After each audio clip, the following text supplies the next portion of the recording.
that's here tonight. Lord, everyone that's in Newton County, Lord God, and we pray, Lord God, that you give us wisdom and grace, Lord, in making decisions. In Christ's name we pray. Amen. Amen.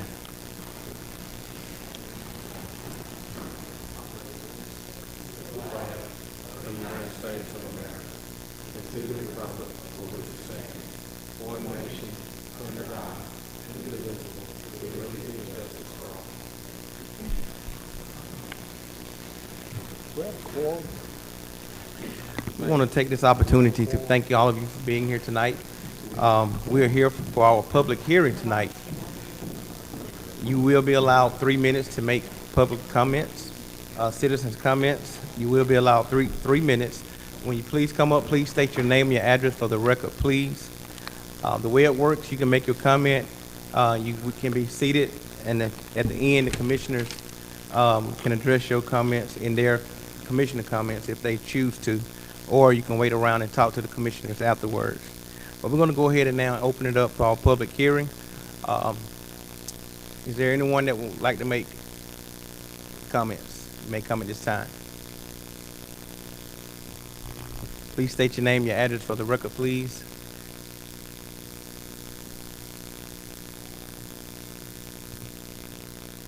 Good afternoon, ladies and gentlemen. I'm Larry McSwain, 35 Glengarry Chase, Covington, Georgia. Hope y'all are doing well. Doing good, sir. Let me make a few comments about the budget. A lot of this is going to have to do with income of the county as well as its expenses. Based on the financial records I've been able to review, and thanks to Brittany and Lloyd, they're very, very transparent with those records. The 2015 budget was actually about 60% less than the current budget. Our population in that period of time has grown only about 11%. Even allowing for inflation during that period still indicates our budget is increasing significantly faster than our population growth. The number of county employees doing the same. Our tax digest, if you look at this, a lot of this information, by the way, came out of your 2020 comprehensive financial report. Tax digest has increased from 1.97 billion in 2015 to 3 billion in 2020. That's a 50% increase just in our tax digest, which would seem to be more than adequate to finance our budget, even with a decline in the millage rate. I think the most interesting thing to me when I reviewed your April financial report was that your projected revenues for the year were already collected in April, $76 million. Your expenses for April were about $6 million under your budget. It doesn't take a genius to see that at that point in time, you're millions of dollars ahead of both revenue and millions less than your expenses.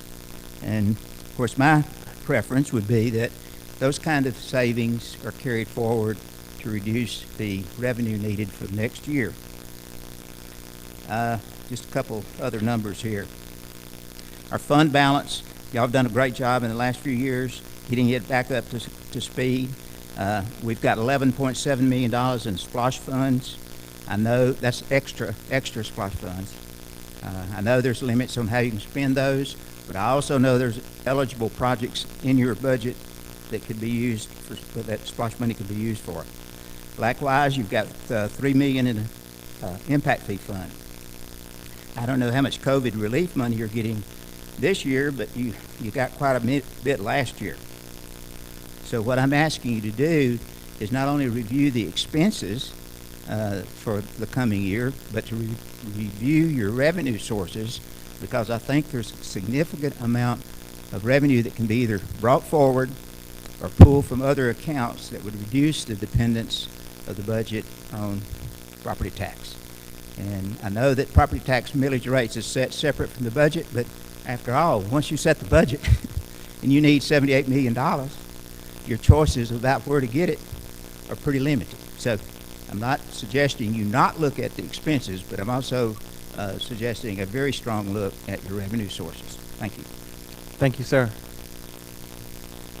Anyone else?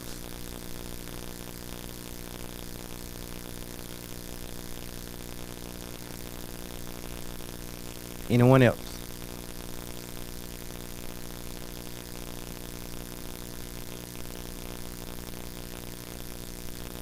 Anyone else? This is an opportunity that you can make comments about the budget. You may do so at this time. Anyone else?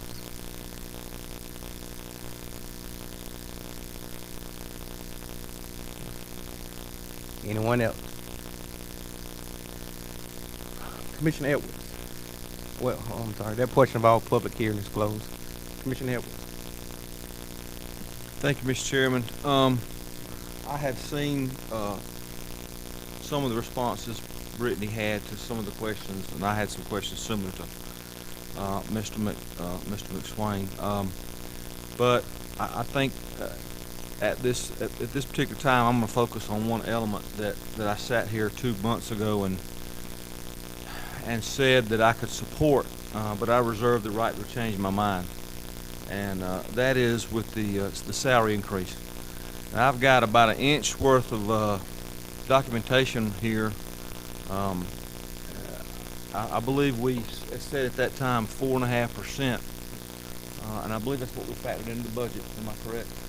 4.5% is actually, yes, actually, it is moving everyone from their current step and pay grade to the next step in their pay grade.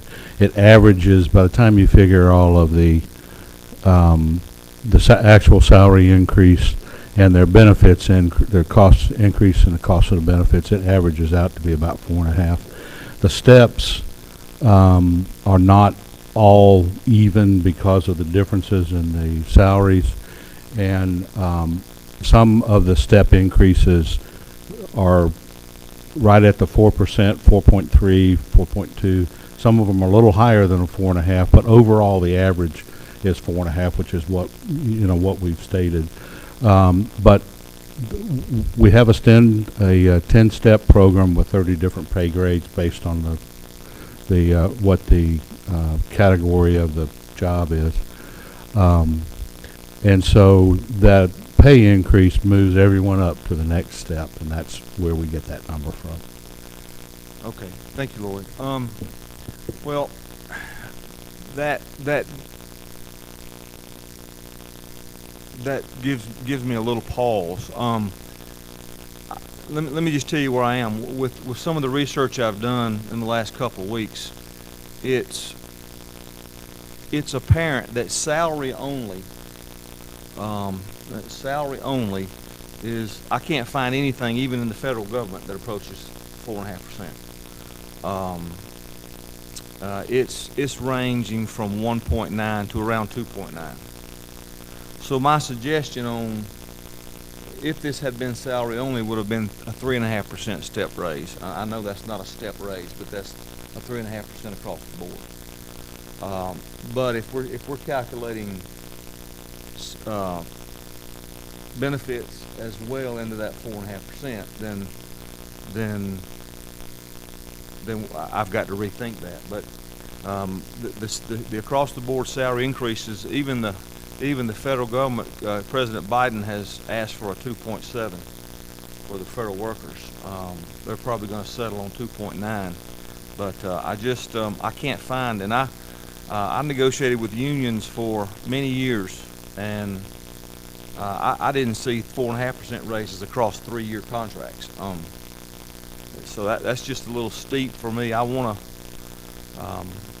like to hear, Brittany, can you tell me what the average salary increase might be on this 4.5% we've got built in the budget right now?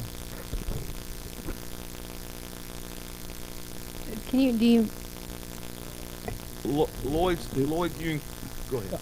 It would really depend on what the current salary is, and I'm not trying to be evasive, but if, let's just say someone's salary is $50,000 or $52,000, whatever, and they move up to the next step, and if it's an average of 4%, then that that increase, and we'd actually have to look at the complete table to give you an accurate number, but that increase, 4% of 50,000 would be roughly $2,000, I think, if my math is anywhere near correct.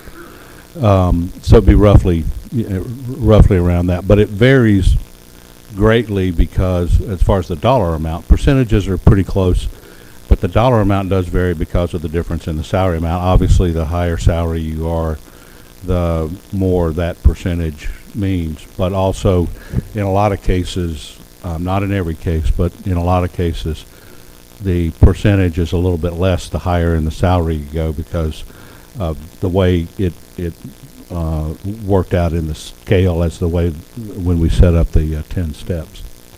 I would like to say this though, and I understand your point, and we took a look at the information that you had sent us. Although I will say though, right now at this time is a very difficult time in the labor market. I mean, we have right here in town, there were some of the fast foods, and I don't think they're doing it now, but at one point, some of the fast food restaurants were paying people just to come in and fill out an application. They didn't even have to take the job, just to fill out an application.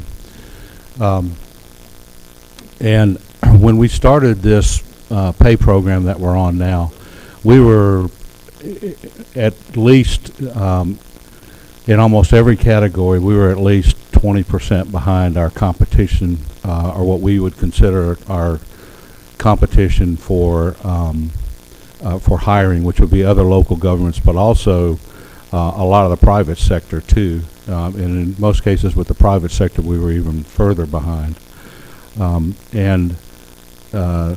It was determined that we needed to have some significant salary increases over the next several years in order to try to get caught up to be competitive with the other people that would be hiring from us. For instance, our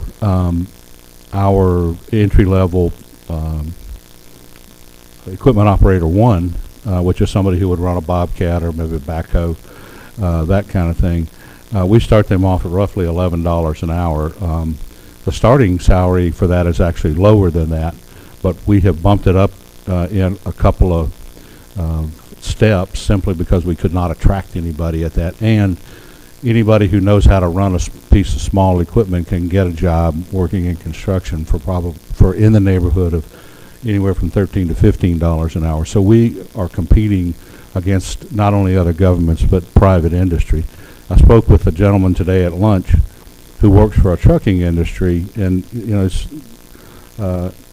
they're having similar things too, where they have companies who are offering sign-on bonuses anywhere from $5,000 to $15,000 for truck drivers, and in a lot of cases, these guys don't even have to work a particular period of time before they receive or can keep that bonus. And while we don't have a lot of CDL people on staff, we do have a number of them because we have equipment that requires CDL license.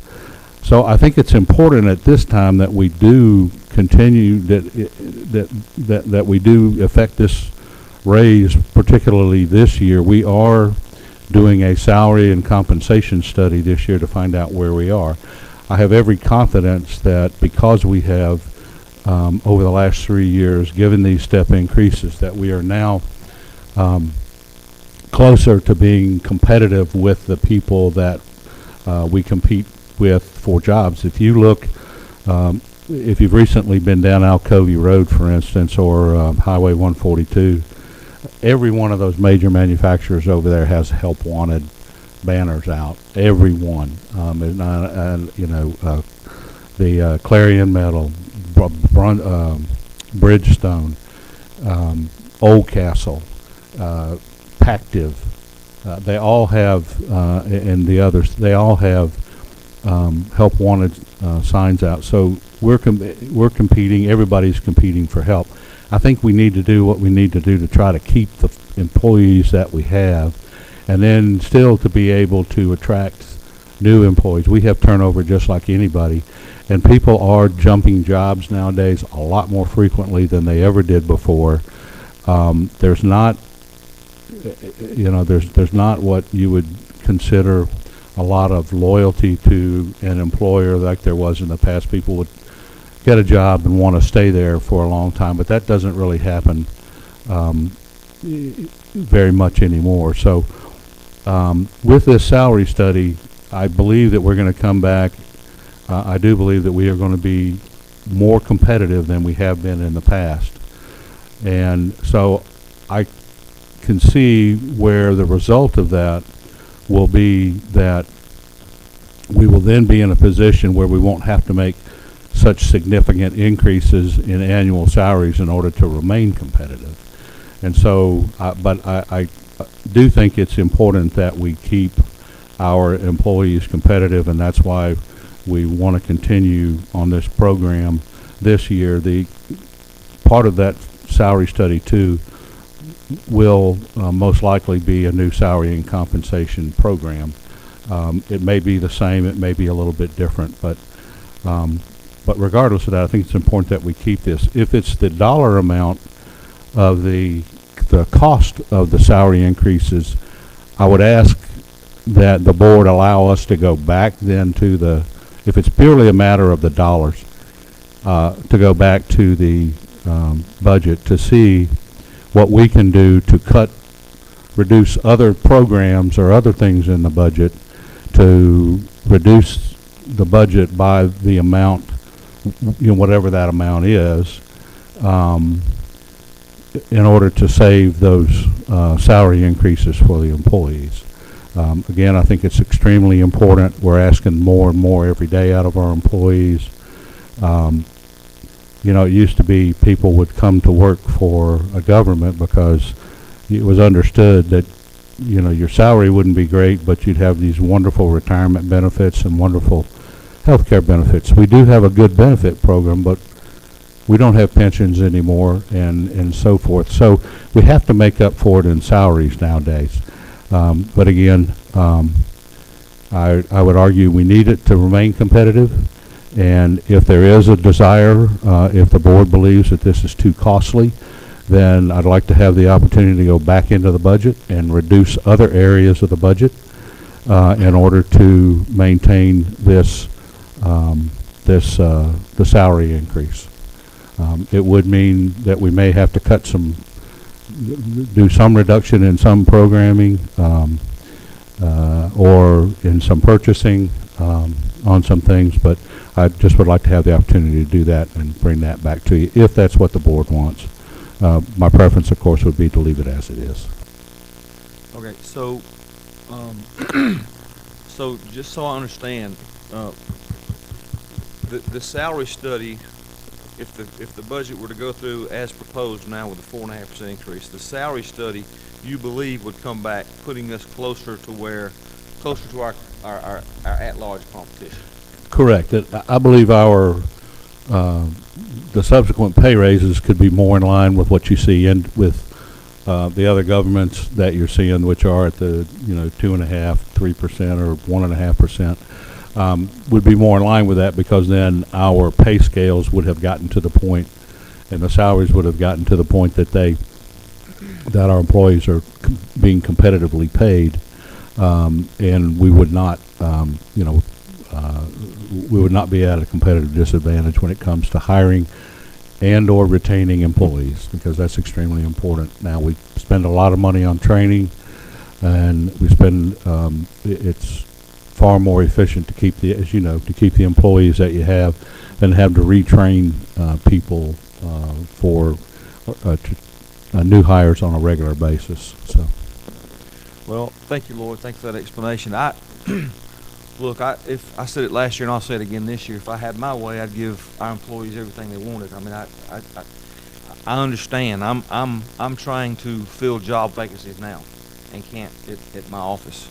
And I see the signs all over now hiring, and that's our competition.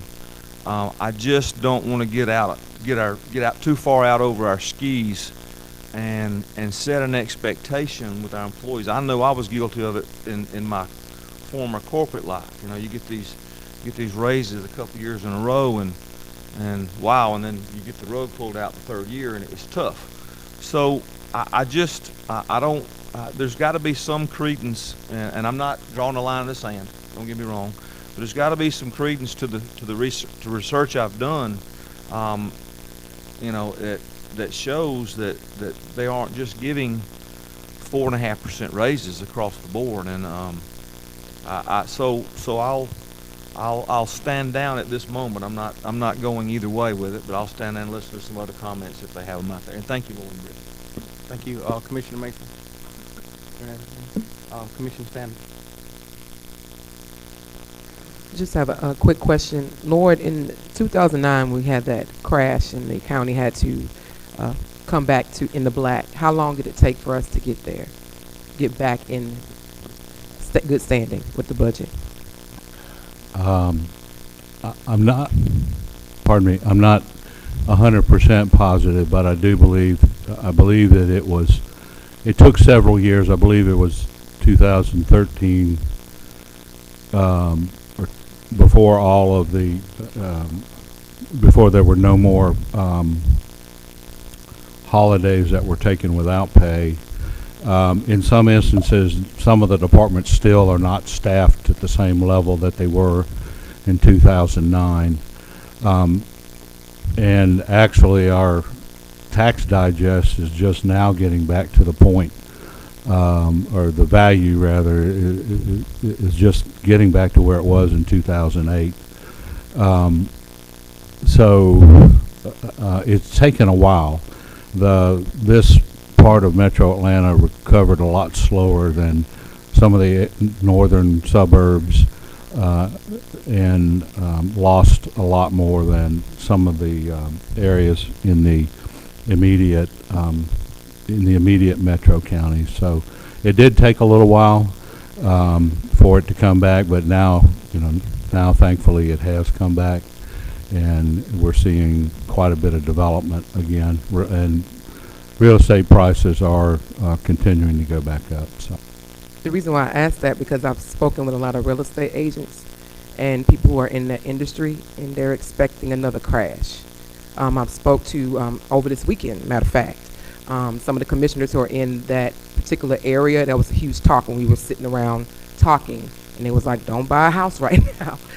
Selling is great, but they said they're expecting another crash. So I think we need to at least look at that, because we don't want to get caught back to where we were in 2009, just in case that does happen, because that's expected to come again. I've heard that as well, but I've also heard that the real estate market is one that is where you're going to find the next where there will be the next big boom. So I've heard both sides of it. I mean, we are experiencing a little bit of a slowdown right now. But there's mixed reviews on whether or not we'll have something as serious as what happened in 2008 and 2009. But yeah, your point's well taken, and I think what we are trying to do, though, is that's why we're trying to be conservative with the numbers of new hires that we have, and we're not looking at bringing on any large, or trying to not bring on any large debt at this time, because there may be the chance that there may be just that happen, and so we don't want to carry a large amount of debt service that we'd have to come up with the dollars for. So we are taking steps to make sure that we are being responsible in what we're doing, and not trying to grow things and not doing any more than what we need to do in order to provide the services that people are demanding now. And I do agree with Commissioner Edwards in regards to the salary increase. If we can definitely look at that, because if the federal government, and thank you for doing that research, Commissioner Edwards, is 2.7, then we're surpassing what the federal government is actually putting in place. We might want to take a look at that, so we're not going over having a huge increase in our budget. Yeah, and I think the difference there too is federal government still offers a pension. We have a defined contribution program, and that makes a significant difference too, I think, in the overall total compensation package. If you can if you have a defined benefit program, that is worth far more dollars than the defined, at least today anyway, than a defined contribution plan.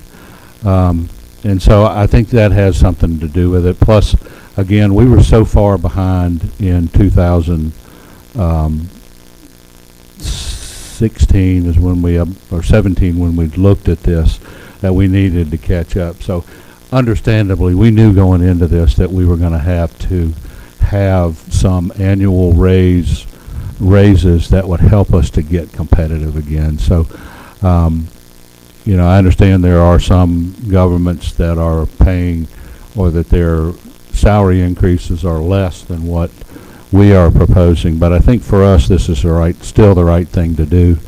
And as we become more competitive, then we can back down and then be able to be more in line with what the competition is doing.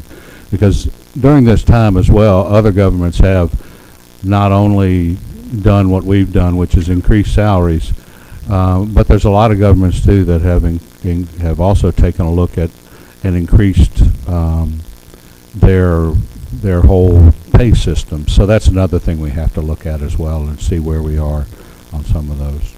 So. And my last question, and I'll pass it on to my fellow commissioners. What is the lowest salary range that we pay, and what is the highest? Hang on one second.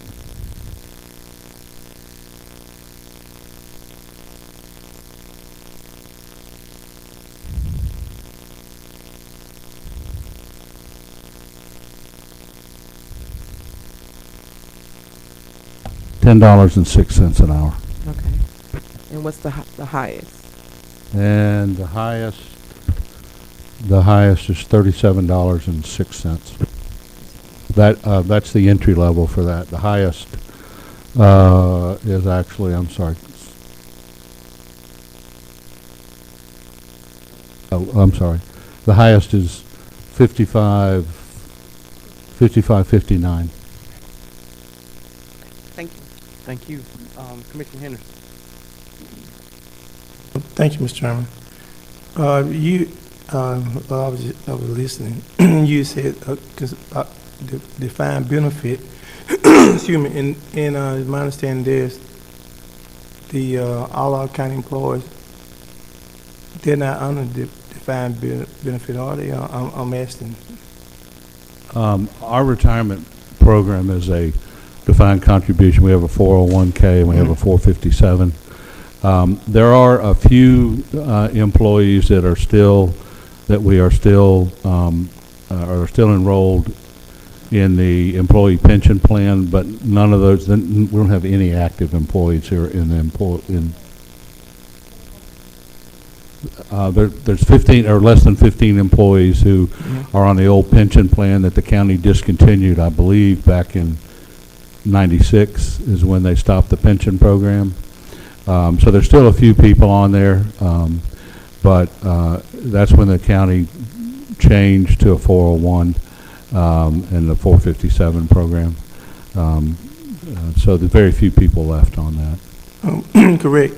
So, so when it changed, did it come? I mean, I'm asking. I'm pretty sure you may not know.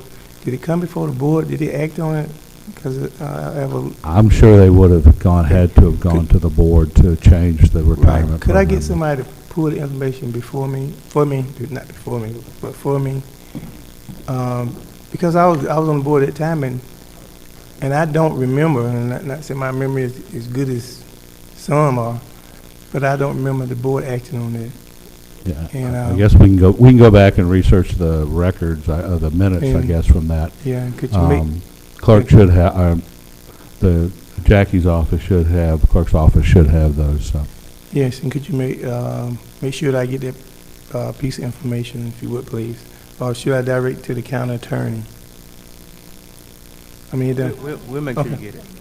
Okay. Just let me say this. The Newton County Board of Commissioners, we are just as good as our employees. I mean, you know, such as yourself, county attorney, and all the ones that during the course of the day that makes us look good. And it makes me feel bad that when you become retirement age, and I understand about the raises, and, and that's a hip hop too, is that you don't have a lifetime of compensation, not a whole lot.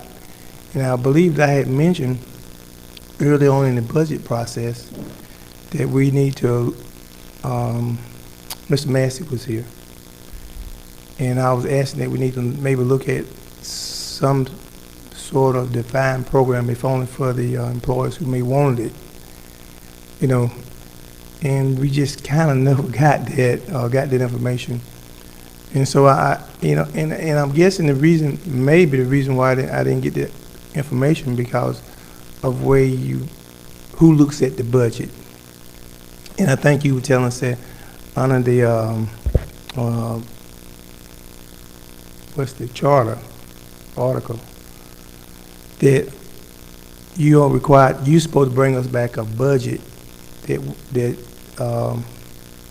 maybe you and the chair thinks is good for the citizens in Newton County. In other words, it's not a whole lot of input that we can put in it, because I remember Commissioner Sanders had wanted to put in something, said this, said, well, we'll just look at, you bring the question back to us, and I just never did, I want us to have it, has it changed so much that your district commissioner, can't, sit in on the meetings or sit in on what's going up or sit in whether or not you wanted a defined benefit, or maybe you asked a question and they vote no for it. And we just not, at least I'm not getting that. I can't say we, I'm not getting that. I'm getting a budget that's fixed up and given to us to say, do you like it, yay, or you don't like it, no. And you somewhat vote accordingly. I just want us to get back to, or at least having the opportunity to say yay or no, or you want to add something, and the board said no. Thank you. Thank you, sir. Commissioner Cowan.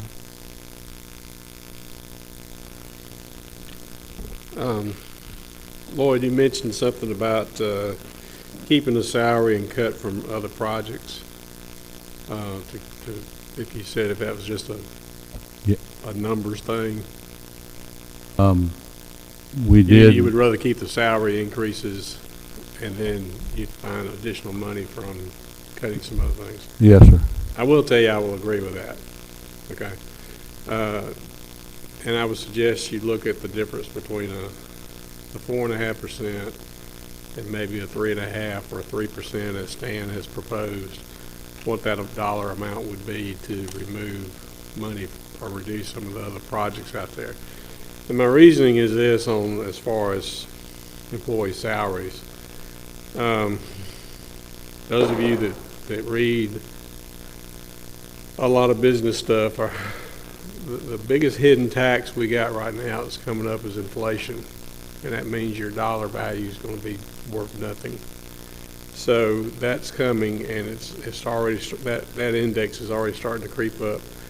And we're seeing something now that we've never seen in the past, and that's competition with government. The federal government is giving money away, and people have no incentive to work. I don't particularly like that, but that's where we are in our country right at this point. Commissioner Sanders mentioned that will there be a bust in the market? Yeah, I see it coming. And we can say that it's not going to be like it was last time. The banks are in much better shape. The banks learned much faster than everybody else did. But the banks are going to be in good shape. The banks right now are sitting there chomping at the bit, waiting to do their foreclosures, and landlords are chomping at the bit to do evictions. Both of those have been abated by the federal government. You can't evict nobody, and foreclosures have been limited to a certain amount or to a certain criteria.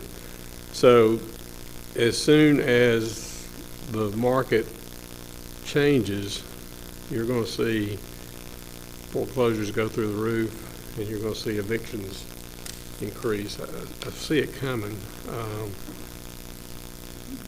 But I'd rather continue with the money necessary to keep employees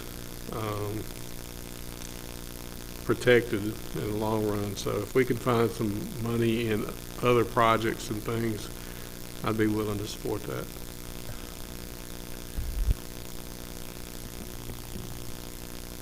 Mr. Chairman. Yes, sir. We actually did some calculations. These are rough, based on, based on the reduction from the 4.5 average to 3.5. And what we found was roughly $380,000. Again, we didn't plug in all of the numbers, so it's kind of a rough one. But that would equate to 0.1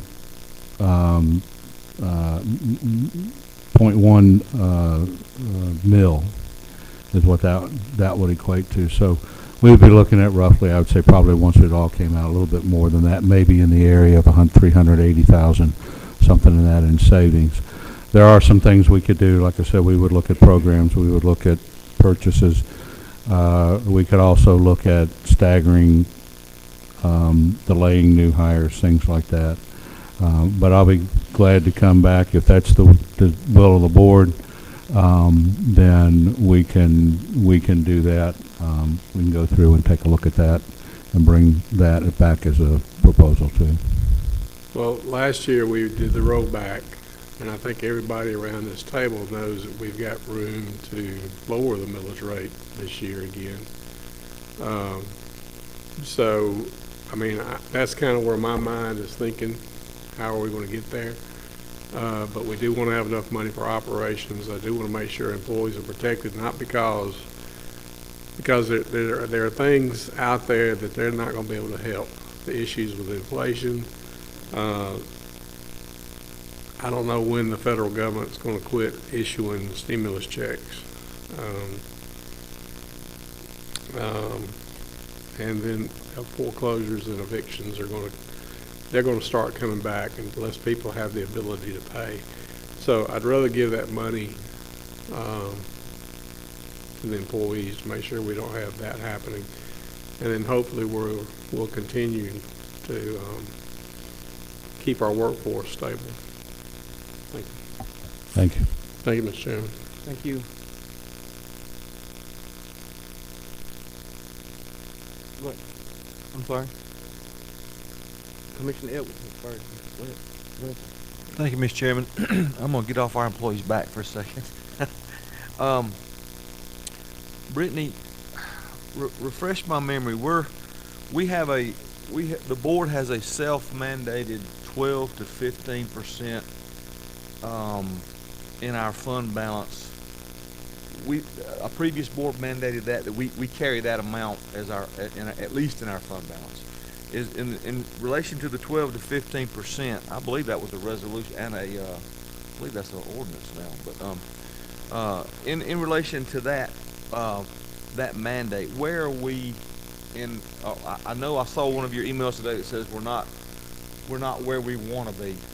Refresh my memory on what your specific thoughts on that were.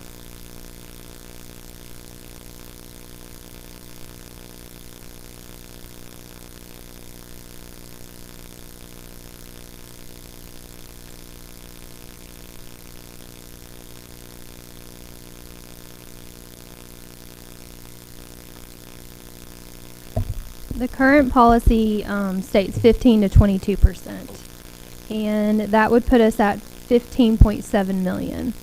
So we're currently at 22 million.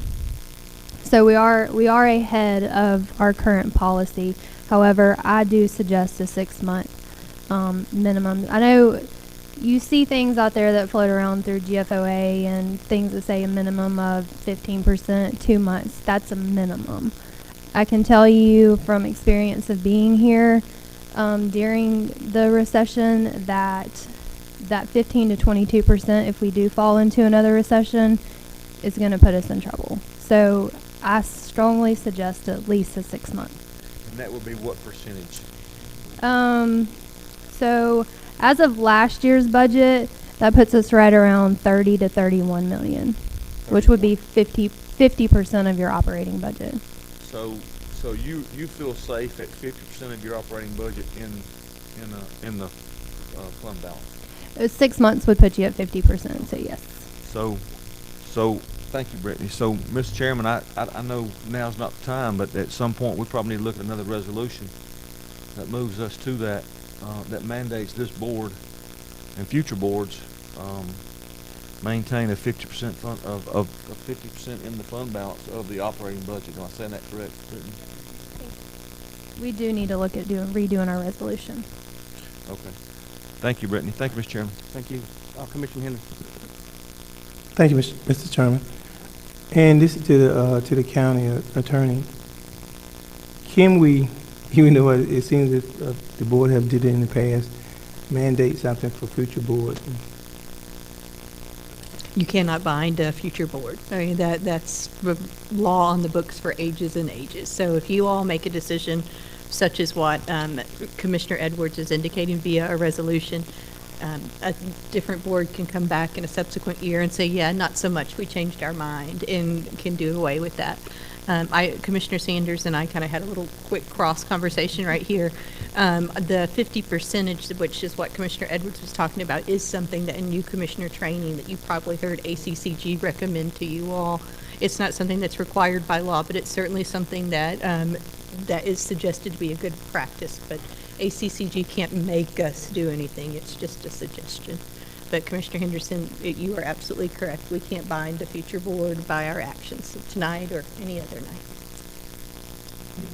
The original question I was going to ask, it was that I think Commissioner Collins, he had said that about, and Lloyd talked about cutting services in order to make sure we get our employees where they need to be at.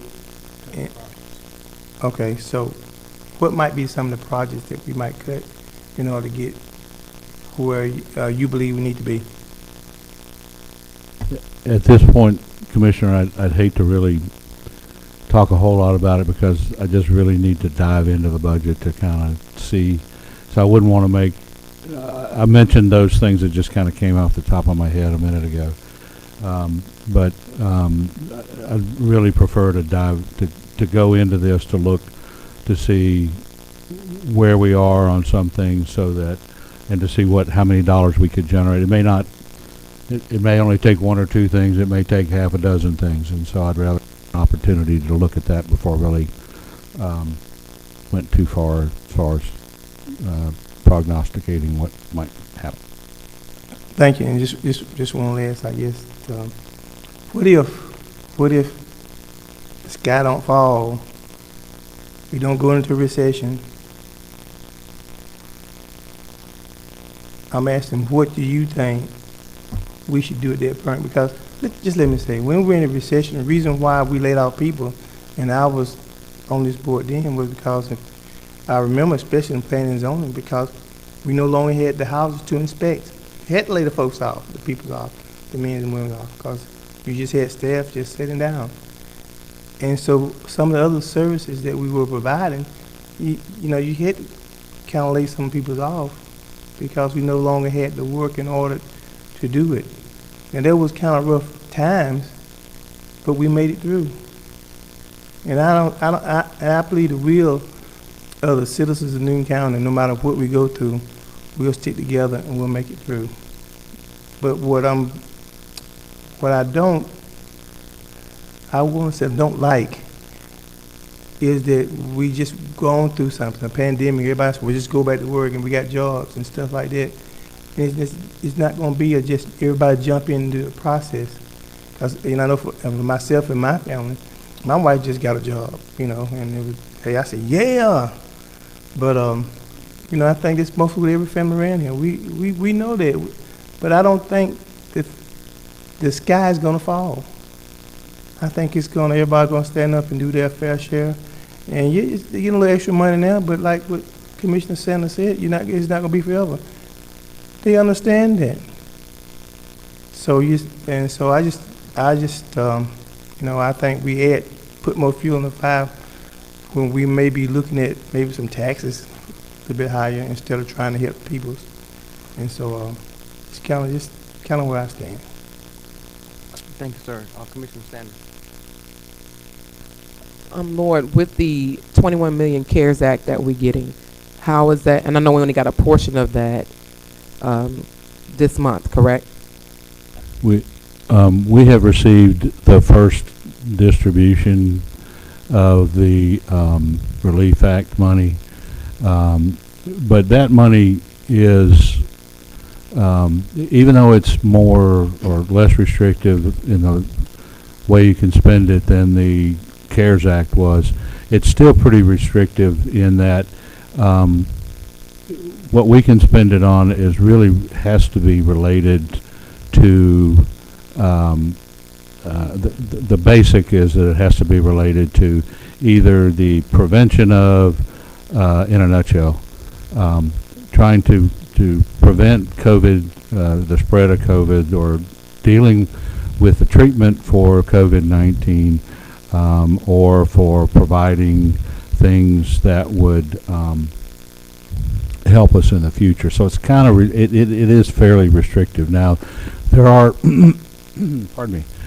There are programs in there that are designed to assist people with back rent or unpaid utilities. There's some money for small businesses to give them a boost. There is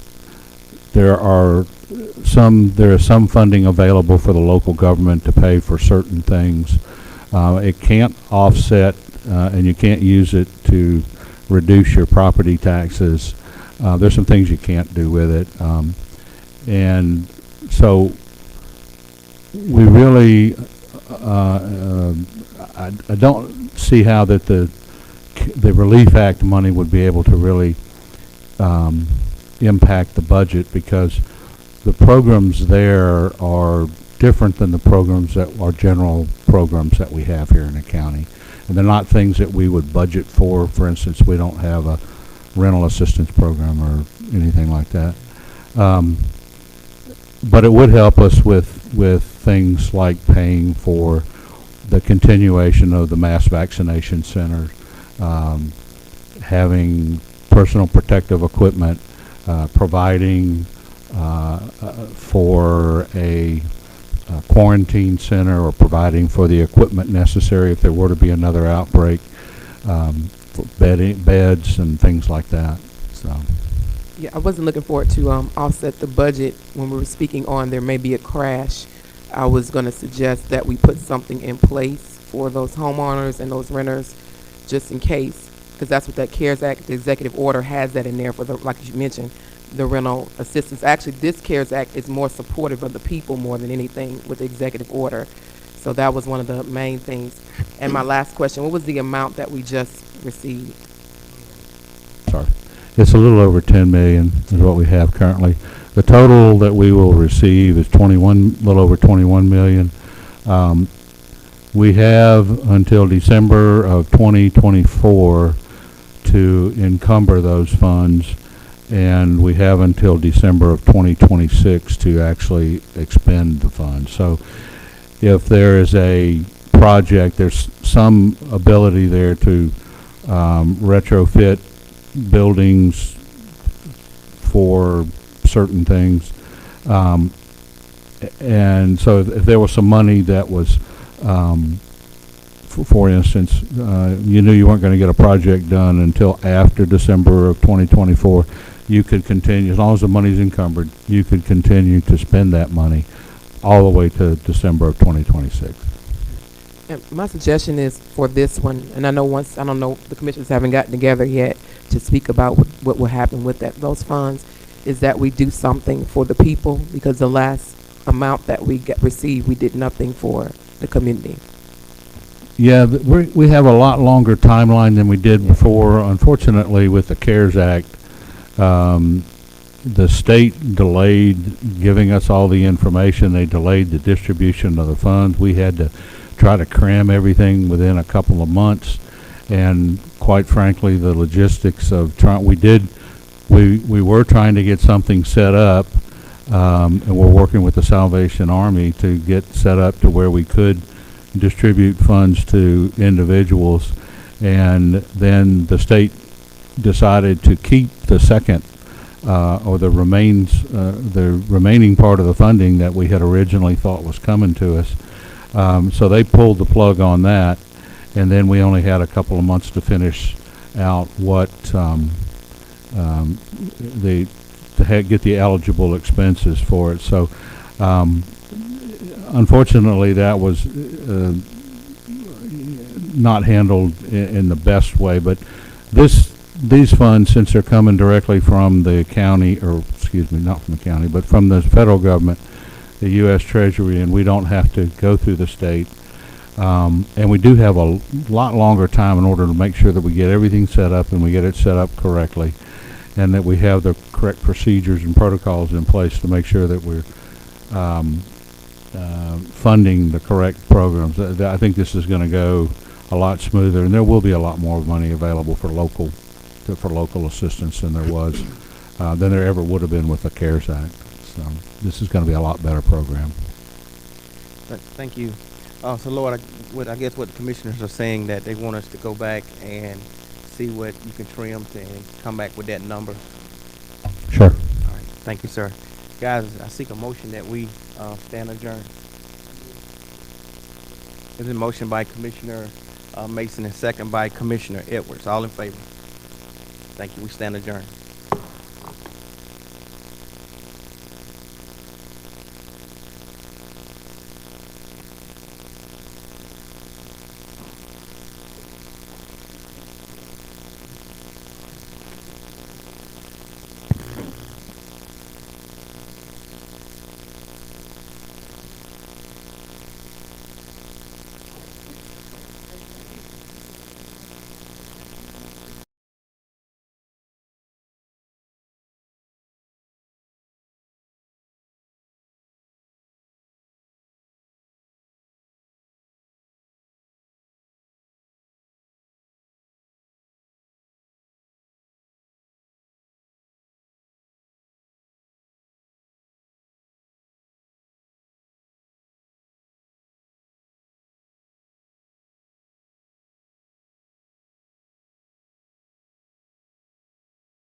Good evening, everyone.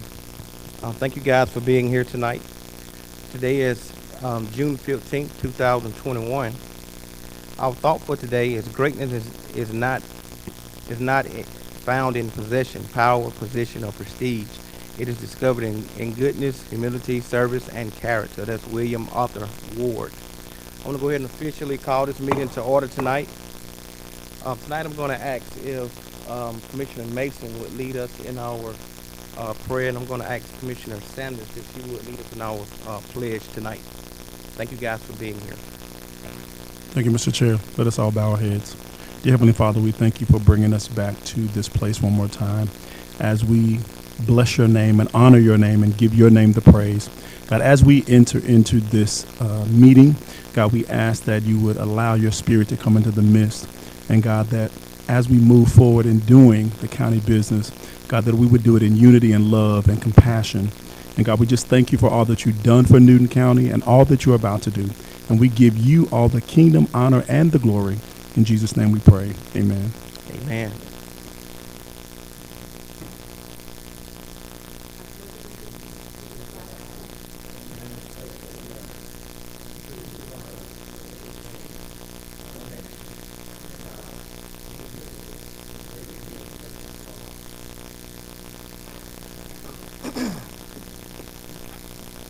Again, thank you guys for being here. Commissioners, the juvenile judges did forget. They had something that was very pressing to go on the consent agenda tonight. I'd like to amend the agenda to add. You do have them in front of you on your desk.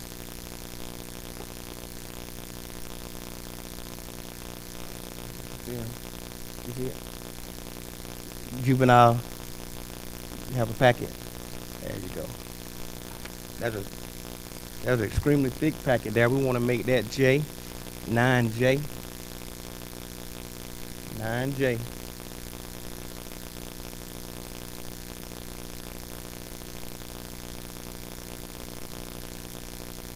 $9K would be requesting approval of guardian ad litem for the family treatment court. 9K. And next, requesting approval for agreement of services for a court reporter for Newton County Juvenile Court. That is 9L. Guys, I seek a motion that we approve the agenda with those changes, please.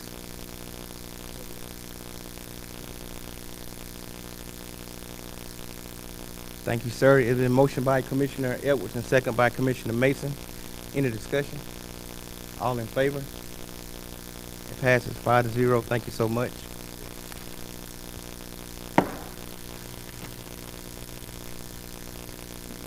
Next on the agenda is citizen comments. This is an opportunity that we allow citizens to come up and make comments. If you would, please state your name and your address for the record, please. You have 3 minutes to do so. You may come at this time. It's agenda topics only. Agenda topics only.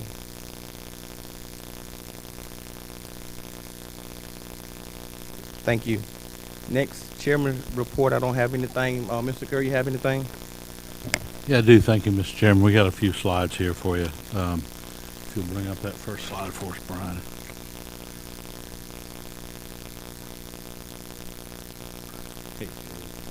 I will be brief. Next slide, please. First one is employee population data. You can see we've had 3 new hires and 15 separations during this past month.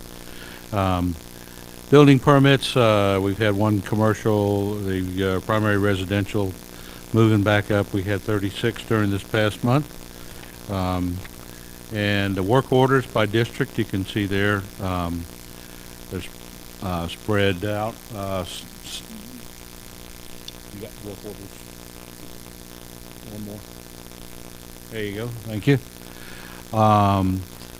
Also, you can see there the LMIG. These are the roads that we have paved: Johnson Road in District 3, Northwood Oak Court, Oak Hill Circle, Dove Point, and then other projects that we've been working on. Public Works is the FFA camp entrance, and we're continuing to work on the tree removal and sidewalk repair in District 5. COVID snapshot, you can see there the number of reported cases that we've had in Newton County in the last 78 days, total number of deaths in the county. I did hear some disturbing news today, which is that nationwide, I think we have surpassed 600,000, which is close to the number of people who died of the flu epidemic in 1918. So, still, although the number of new cases have dropped significantly, and instead of the thousands of new cases daily, it's way down into the hundreds now. So they are making positive moves with the vaccinations. And you can see on this next page, you can see our positivity rate is down to 0.4%, 0.4%. So we are moving in the right direction, and that gives you the breakout there. All of this information, by the way, is all available on our website or on the Gwinnett, Rockdale, Newton County website. And you can see our vaccination data here. The people that with one dose at least, 35,000, and that accounts for about a third of our population. So we are continuing to get those doses. We do have a max vaccination center at GPTC that's open Monday, Wednesdays, and Fridays, and hopefully you'll be able to take advantage of that. There's always the vaccinations that are available at many of the local drugstores as well as the health center. A couple of things we want to make you aware of: a groundbreaking at the one of our new towers for 911, which will be up at the fire station number 9 on Mount Zion Road. This will be day after tomorrow at 11, and then we will have on June 24th at 11. We're going to have a ribbon cutting at fire station number 8, which is on Gum Creek Road, also in Oxford. And this is a picture from the District 3 cleanup day. All the folks there who showed up to help clean up the area, some of the area there in District 3. This is on June 12th. And here's some more pictures of some of the people who volunteered to help out. Had about 50 volunteers, so it was a good turnout. Another cleanup will be District 1 Service Day, and this is at Saturday on June 26th, so that is a week from this Saturday, yes, or this coming Saturday. Commissioner Edwards' district and to meet at Alcovey High School. So if you're interested, this is also on our website, and the contact info and all to contact Keep Newton Beautiful, and you'll see the phone number there. Last slide, and that's all I have for this evening, Mr. Chairman. Thank you. Thank you. Commissioner Henderson. Yes, Lord. I mean, it's very appreciative at the new COVID site. But I also want to add that if you know somebody who wants to be taking that Monday, Wednesday, or Friday, they can call me personally to my cell, and I'll take you. And the reason why I'm just trying to take care of anybody and everybody who I could, I recently had my sister to pass, and she's buried at Mount Zion Cemetery right in Oxford. And she was waiting on the Johnson & Johnson, her and her husband, and guess what? There was a hiccup there, it stalled. And she was unable to get the shot right then. In between them clearing the Johnson & Johnson, she caught COVID, and she passed. And so I don't want that to happen to anybody else. So call me, 770-896-3826. Thank you, Mr. Chairman. Thank you, sir. Thank you, Mr. Kerr. Guys, next is the consent agenda. I seek a motion of approval, please. Thank you, sir. Can I get a second, please? Thank you, sir. It's been motioned by Commissioner Edwards and second by Commissioner Henderson. Any discussion? All in favor? You got a question? Oh, I'm sorry. You do got a question. I'm sorry. Let me back up. But it does pass at 5-0. But we do want to recognize See here, where we at? Commissioner Edward has an appointment to the Water and Sewer Board tonight. Is your appointment here tonight? I don't know if Miss Leanne Barrett is here tonight. I don't believe, she's a reappointment. I just want to take this opportunity to thank her for her service. Thank you, Mr. Chairman. Thank you. And also Commissioner Henderson has an appointment to DFAC. Also, is your appointment here tonight? Reverend Russell? No, he's not. He's been on there for, I think I've been elected, going 23 years. He's been on there about 20 years. And so when I spoke to him, he had recently been a little under the weather. I won't say sick. And so, no, he's not here. Thank you. We want to thank them both for their willingness to serve this community, and thank you again. And that motion did pass 5-0. Next on the agenda is item number 10. Board discussion and consideration of a master lease agreement with the State Properties Commission for Department of Justice, the use of Cousin Community Center, formalizing the existing rent with an escalating annual rent for up to 3 renewal terms, and confirm that the parties' respective rights and obligations. I think that's Mr. Kerr. Thank you, Mr. Chairman.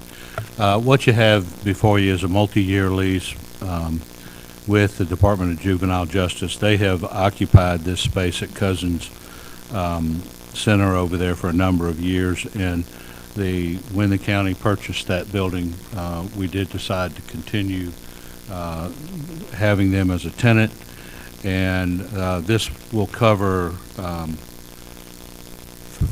3 years, and you'll note in there that there is a graduated rental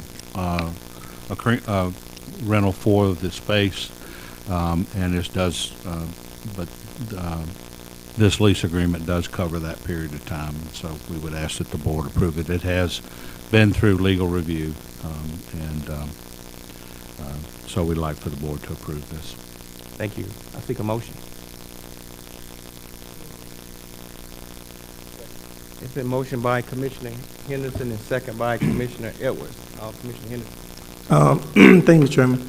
This is not, I'm talking to county attorney, you know, we sit down and we talked about the, okay, so I just want to be sure, and if you would, Ms. Megan, could you give me a copy of those notes that we took that particular day? Yes, ma'am. Thank you. Any more discussion? All in favor? Thank you. It passes 5-0. Next on the agenda is a task order proposal for project management services for Ascension Program Management at the Yellow River Trails. Mr. Kerr. Thank you, Mr. Chairman. The Yellow River Trail project is one of the approved SPLOST projects. It was budgeted for $1.3 million, and this is to begin putting that trail system in.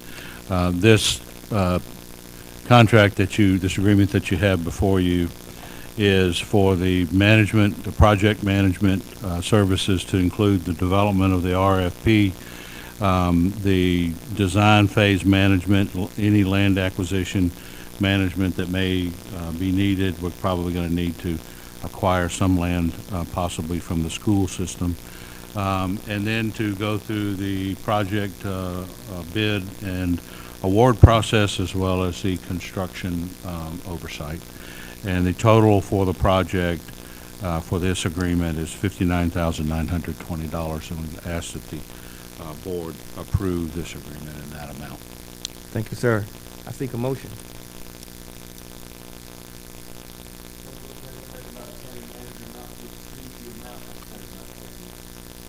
Thank you, sir. Can I get a second, please? Thank you. It's been motioned by Commissioner Edwards and second by Commissioner Mason. Any discussion? All in favor? Thank you. It passes 5-0. Thank you. Next on the agenda is item number 12, our monthly financials with Ms. Brittany White.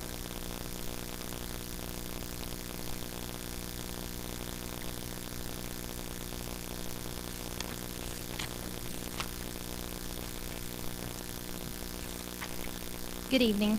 Good evening. Tonight I will be presenting the May 2021 financials. May is the 11th month of our fiscal year, so that should be trending roughly around 91% of our revenues and expenditures. So I'll start with our general fund revenues. To date, our general fund revenues, we have brought in 82.9 million, which does put us at 108% of our revenues. However, I will mention we have had 2 unexpected, unbudgeted revenues to come in the budget this year that come to roughly around 7.4 million. So those are one-time revenues that we did see in this budget that we will not see in future year budgets. So that's why we are trending higher than our budgeted revenues right now. This graph shows our revenues for the year by month, and then it shows our year-to-date actual versus our year-to-date budget. Our general fund expenditures for the year, we're at 62.8 for our actuals, which puts us at 81.75%. So we are trending a little bit lower than what our budgeted expenditures are. This graph shows our expenditures for each month of the year, and then our actuals to budgeted amounts. And our general fund totals so far for the year, we are at 20 million over our expenditures, but usually June is one of our higher expenditure months just due to the fact that our fiscal year does stay open longer so that we can make sure to account for everything in the proper year. Our enterprise funds, our revenue to date for the water fund is 9 million. Our expenditures for year to date is 5.9. Our solid waste fund, the revenues for the year, 7.5 million. Their expenses are 4.4 million. And our Gaithers fund, the revenues for the year are 328,000, and their expenses are 225,000. We have 2 current SPLOS still open. We have the 2011 SPLOS. So we have 2 projects still open in the 2011 SPLOS, Fire Station 8, which should be wrapped up here within the next month. And then we also have the historic jail project. So there's currently 1.1 million remaining in that SPLOS. The 2017 SPLOS, we currently are working on several of the projects in this SPLOS. The current balance in that SPLOS is 9.4 million. Our revenues for the 2017 SPLOS have been coming in higher than the projections. So we're currently trending roughly 13 million over what the projections were. And our impact fee fund currently has 3.3 million in the fund balance. And that wraps up my presentation, so I'll be happy to take any questions. Any questions, Commissioner? Commissioner Henderson. Thank you, Mr. Chairman. I know Gaithers, how much in this budget have we contributed to Gaithers? In this current Yes. FY21 budget? Yes. And the reason why I asked that question, because once I was told it was $200,000, and I asked again, they said it was $100,000, and so I'm just trying to figure out which, either or. Give me 1 second. And I'm sorry. No, you're fine. Into this. It's in here. That's what I got it for.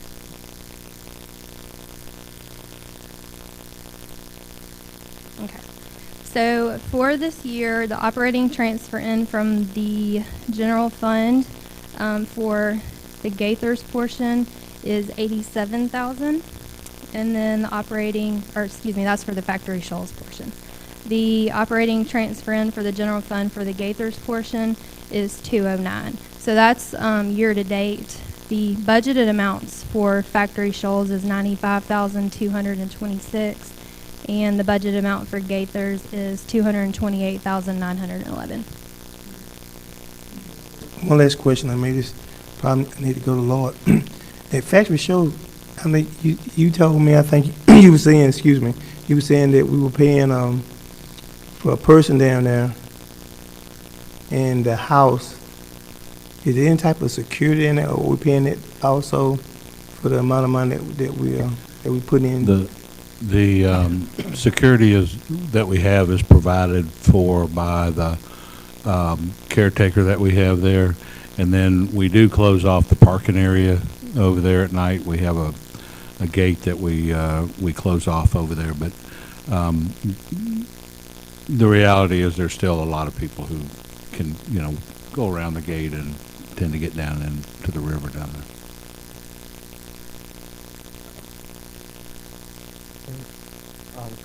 Commissioner Sanders. Lord, you said the caretakers, there's someone, expound on that, explain what the care.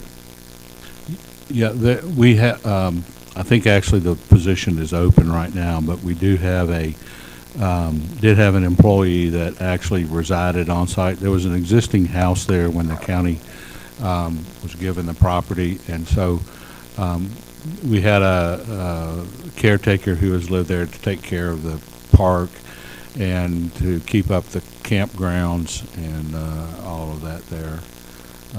But he actually did live on site.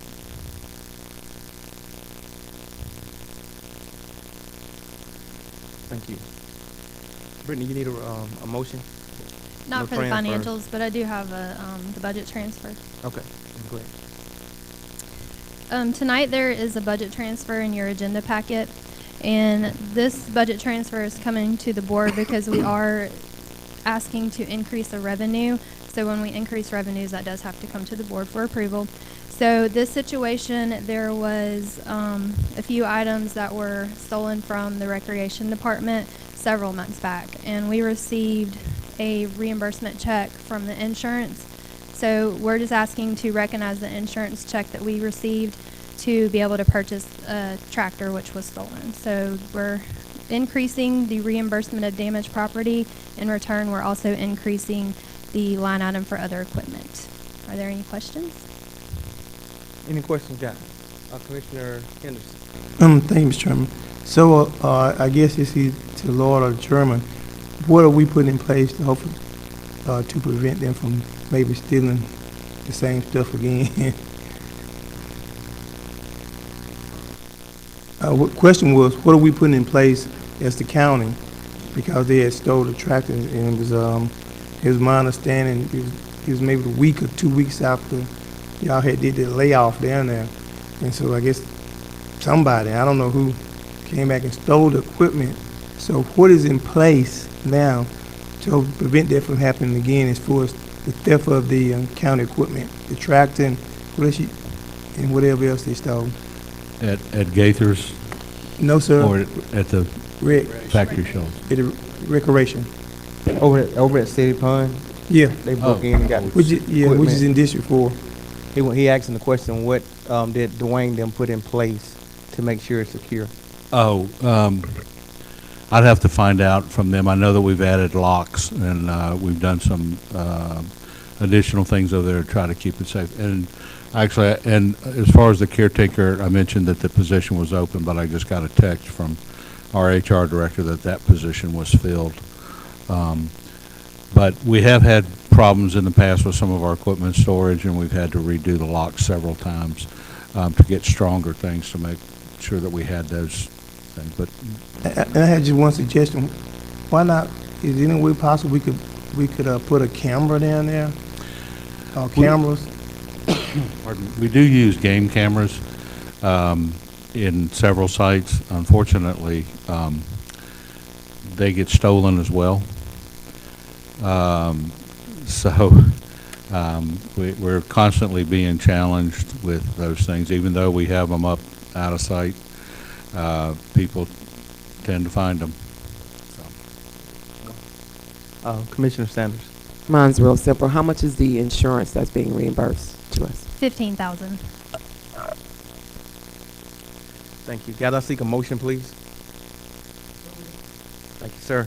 Can I get a second? It's been motioned by Commissioner Henderson and second by Commissioner Sanders. Any more discussion? All in favor? It passed 5-0. Thank you. Thank you so much. I think the budget was up next, but do we need to go to zoning or should we? We need to, we don't have enough time to Okay, that's fine. do that. We're going to definitely have to go to zoning.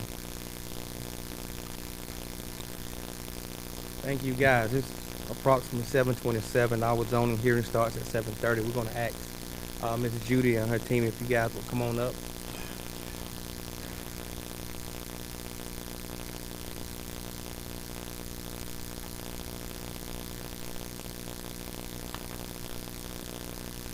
Good evening, Chairman and Commissioners. Good evening. Our first item, actually, while we're waiting for the 7:30 to hit, one of the items that was placed, item number 15, about streetlights, that does not require a public hearing, so if you wanted to go ahead and move with that one, we certainly can. Thank you, ma'am. If you would, please. Okay, I'm going to let Ms. Applewhite present the streetlight petitions to you. Good evening, Chairman, Commissioners. This is a streetlight petition for Benton Woods Townhomes. It actually it's a contract with the City of Covington. And they're just requesting that we create a district for that. Thank you. Can you repeat that, please? Oh, it's a streetlight request for Benton Woods Townhome subdivision. Okay. And it's with the City of Covington. Thank you. Commissioner, do you have any questions? Commissioner Edwards. Thank you, Mr. Chairman. Ms. Applewhite, where is that? What's, That's Yeah, item it's 15. on Brown Bridge Road. Just after the city limits. no, thank you. Thank you. Commissioner Henderson. Thank you for letting me know, Ms. Judy. I'd like to make a motion to approve streetlight petition as stated. Can I get a second, please? Thank you. It's been motioned by Commissioner Henderson and second by Commissioner Mason. Any more discussion? All in favor? Thank you. It passes 5-0. Thank you so much. Thank you. It's approximately 7:30 and you Yes, can sir. begin. Thank you, ma'am. So the first item before you this evening is a rezoning request, and it's located at the corner of Smith Store and Salem Road. It's petition number REZ 21-000003. This is located in District 2, and at your table I did place an email request by the applicant who is here this evening, but they are requesting to table this until the July 20th meeting in order for them to be able to reach out and address some of the concerns that was raised by the community. There was some concerns expressed during the Planning Commission meeting that may not have been resolved, and the applicant is wanting to work with the community and try to resolve those before it comes before this board.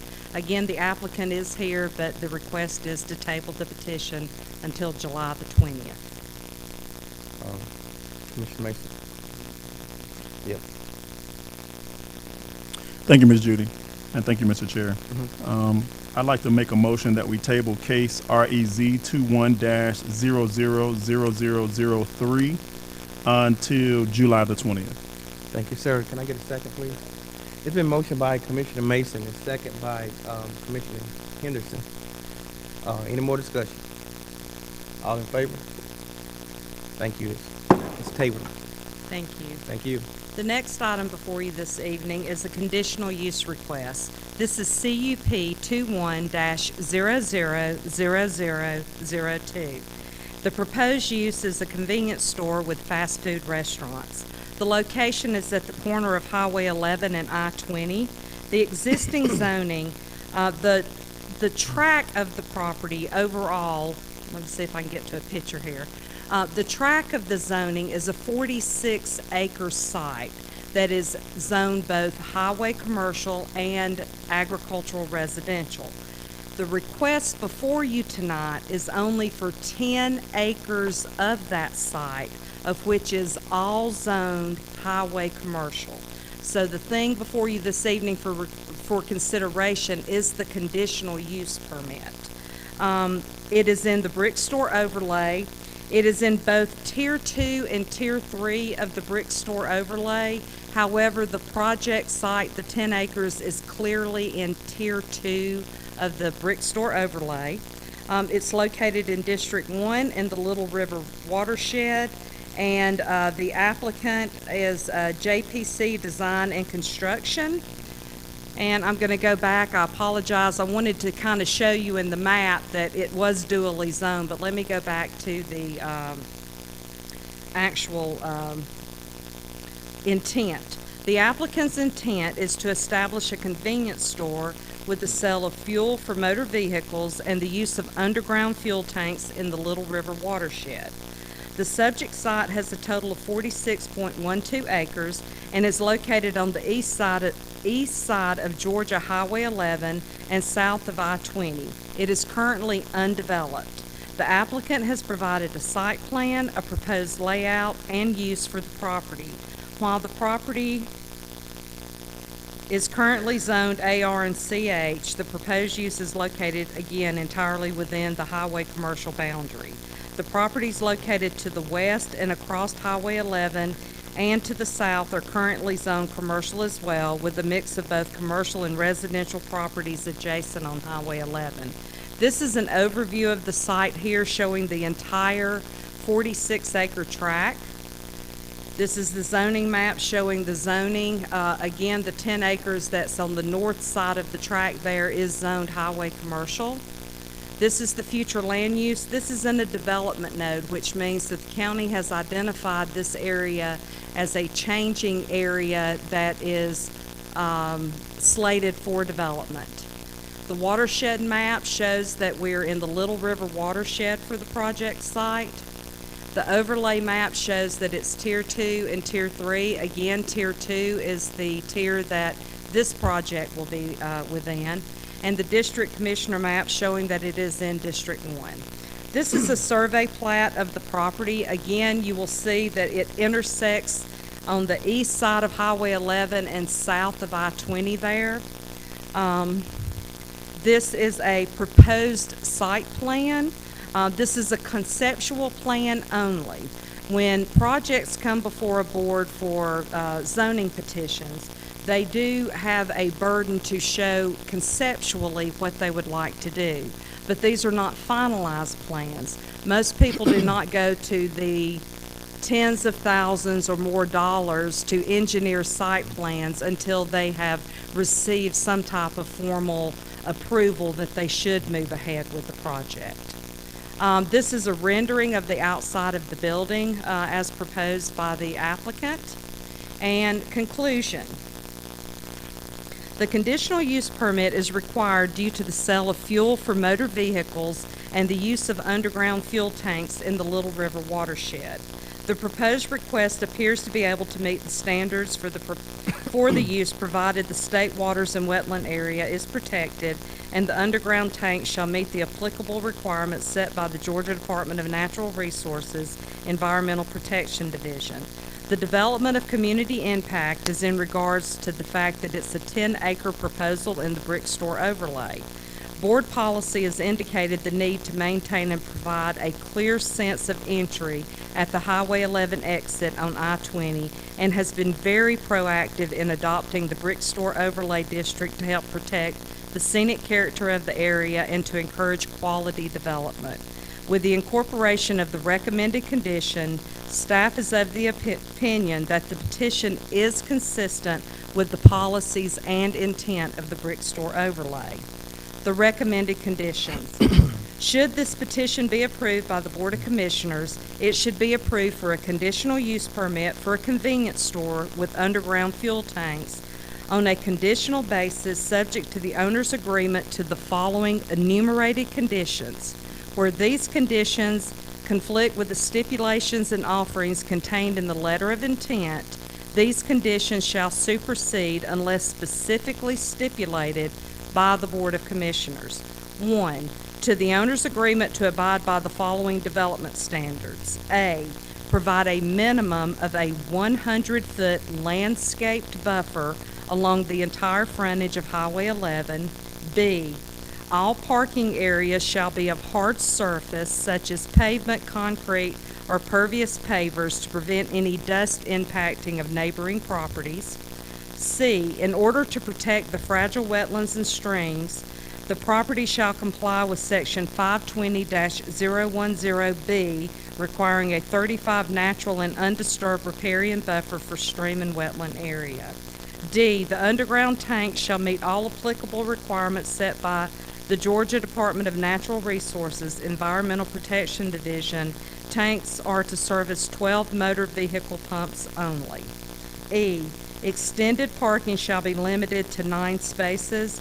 For the purpose of this condition, extended parking shall be defined as a vehicle remaining in substantially the same location without moving for longer than 2 hours, to be enforced by the property owner. F, no overnight parking shall be allowed. G, no overnight parking sign shall be erected on the property. H, hours of operation shall be from 5 a.m. to 11:30 p.m. for all businesses. I, the buildings will be four-sided brick with false shutters and will have a peaked parapet similar to the historic brick store. The brick color and bond style will emulate the actual brick store historic building. I-1, in order to assure compliance, the building rendering must be approved by Development Services prior to the issuance of a building permit. J, developer shall comply with all GDOT requirements, including but not limited to impervious surface setbacks, deceleration lanes, allowed number and locations of entrance and exits from the subject property. K, no above-ground tank shall be allowed. I do want to check one thing. I thought we had corrected one of those conditions, so I want to check it in the actual packet that we sent. Okay, so for condition F should read, no overnight customer parking shall be allowed. Because this is proposed for both a Dunkin' Donuts and another restaurant. Occasionally, like I know for Dunkin' Donuts, my daughter worked for them for a brief while, and the bakers go in about 3 o'clock in the morning and start baking fresh for each day. So we wanted to make sure it was very clear that the overnight parking applied to a customer parking there, not someone who may be working or cleaning the building. So that condition F will actually read as no overnight customer parking shall be allowed.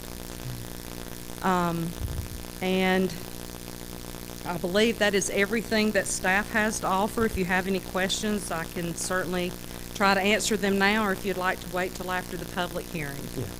Let us wait to have the public hearing. Okay. Thank you.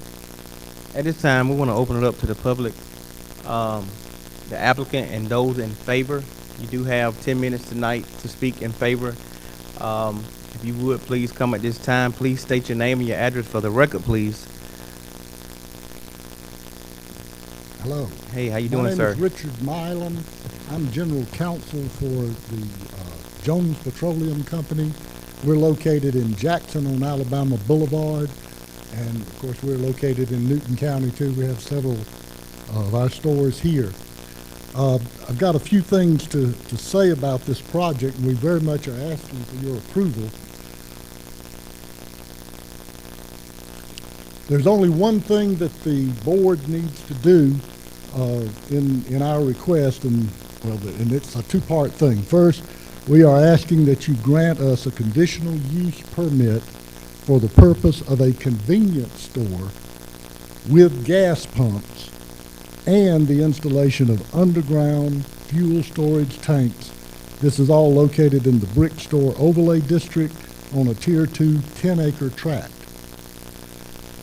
Newton County Water and Sewer Department has already agreed to bring their services to this site. That's on its way to go to the next exit where they're going to have this big Facebook development, and we're going to be able to get that water and sewer there, we believe.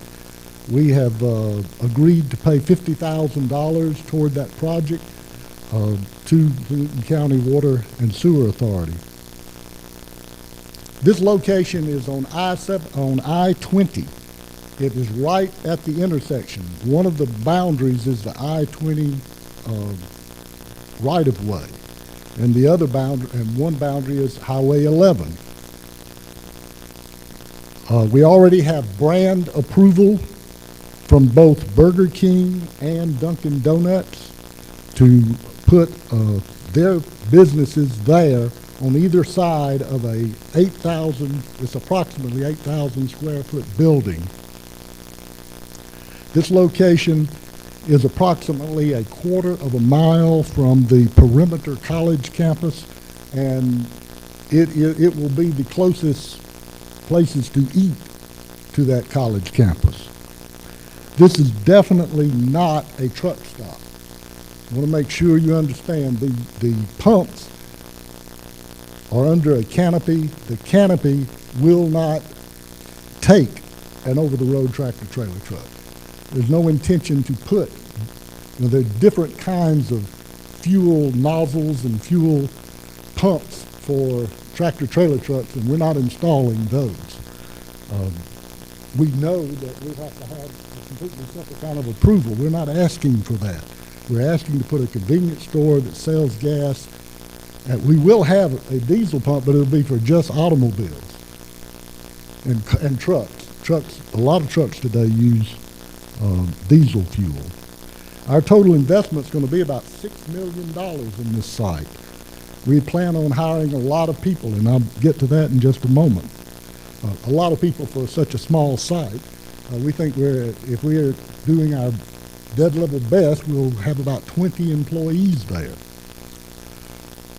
The rules and regulations of the brick store overlay, the picture you saw is nothing but our standard picture of how we're going to lay this out. The way the building will look is we're going to work very closely with the zoning office to try to emulate the brick store itself, with the colors, the brick, the design, as far as the facade and the way this place looks. There have been some changes made in the recommendations since our last meeting, and I want to go over those with you. These recommendations were discussed before the Planning Commission. First, you'll see in our survey that we're only using about 1/3 of our 10-acre lot. The reason for that is to avoid the creek.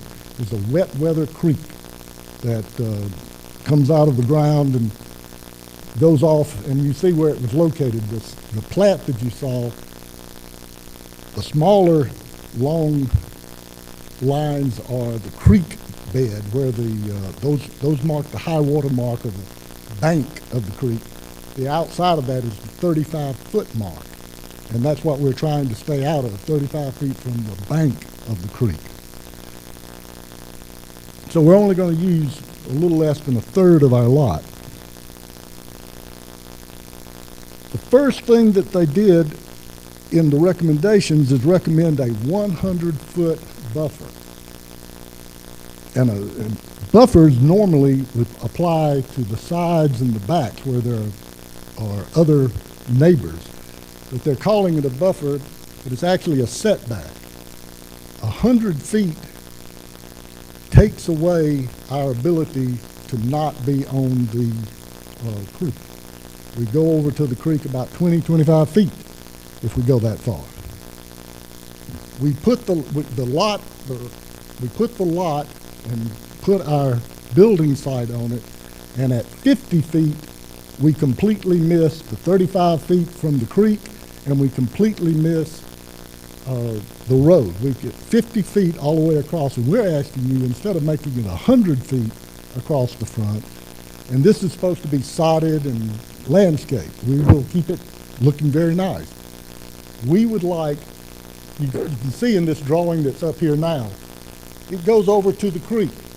If that distance between the first group of piece of pavement and the right-of-way of the Highway 11, if that is 50 feet, we don't go to the creek. And that's a change we would like for you to make.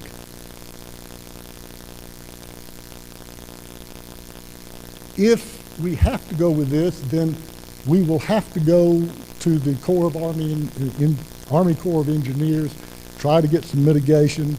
That will take 6 months or longer. Because of the COVID, they're all working from home. It's a very long process to do that, and it'll delay this project by a good bit. They added in number D there that we're only to have 12 vehicle pumps. Well, that wasn't in there when we were here before, but we would like to have tentative approval of 16 in case we can put 16 on the lot. That is, with the investment we're making here, we'd like to have 16. None of them will be truck diesel. None of them. These will all be for passenger cars or passenger pickup trucks. We have no problem with the hours of operation. Under E, we were limited to 9 spaces. That's a blank that's been filled in since we were here last. It wasn't voted on by the board that was here before. We think we can have up to 20 employees. The only people who are going to be there for more than a couple hours are going to be our employees. We would like to be able to have 20 spaces that our employees can park in. That's the only people that are going to be there. There will be no overnight parking. We'll be glad to put up no overnight parking signs, and we don't want anybody parking there overnight unless one of, like Johnson said, one of our employees comes in early to start cooking the donuts. And finally, there was a provision, no above ground tanks allowed. Please specify no fuel tanks. This says no above ground tanks. There are other things that tanks hold. We're going to have 2 places to cook. We might have a propane tank. We have cooking oil. Cooking oil is generally stored in a tank until it is hauled off, and we don't want to put that in the ground. We would like to have a small tank, which would be above ground, but it would be behind the building, to store that until the time that it is ready to be hauled off. The biggest problem is this issue of the 50 feet versus the 100 feet. If we can't get it reduced to 50 feet, then we're going to have to go through mitigation with the Army Corps of Engineers. And not only that, but if we do the mitigation, then we will be on your creek. We don't want to be on the creek. If you look at our site plan, we have pavement in the very front.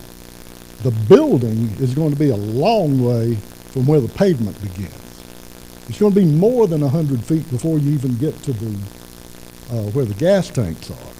We just don't want to be required to have the lawn, which is what this 50 feet will be, the lawn go 100 feet.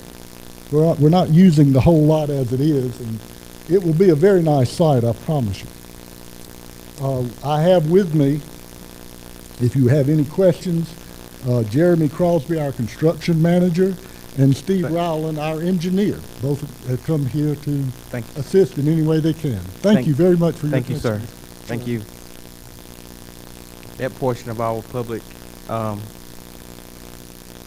hearing is closed. We also allow, he took your whole 10 minutes, sir.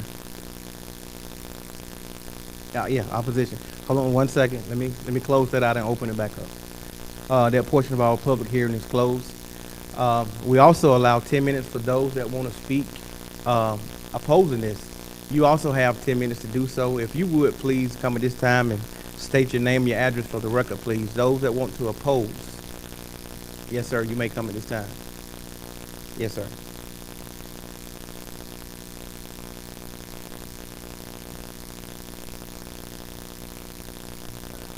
Good afternoon. Thank you, gentlemen, ladies and gentlemen. My name is Wayne Pugh. I live in River Cove Meadows, Social Circle, Georgia, across the bridge from this development. I was shocked, I guess, right now.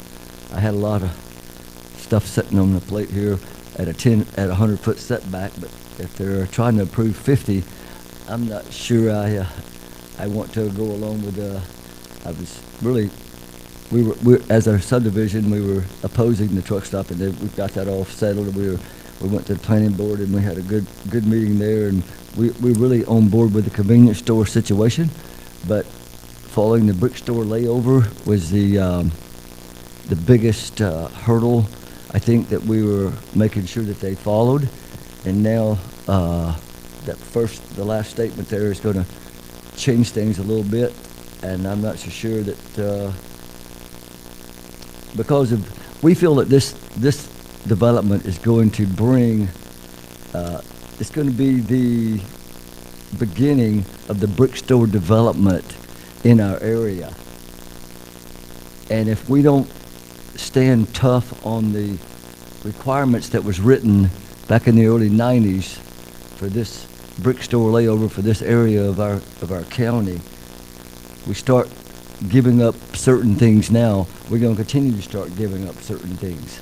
So I get the problem with the creek, and that was one of my questions with the site plan. How they going to get that large convenience store, 10,000 square foot or 8, in such a small area before they get to the creek? Don't know how far it is back to the creek, but it doesn't look like it's very, very big enough space to put, especially 16. It was originally for 12, and now they're going to 16. Things have changed a little bit. I don't think it's right.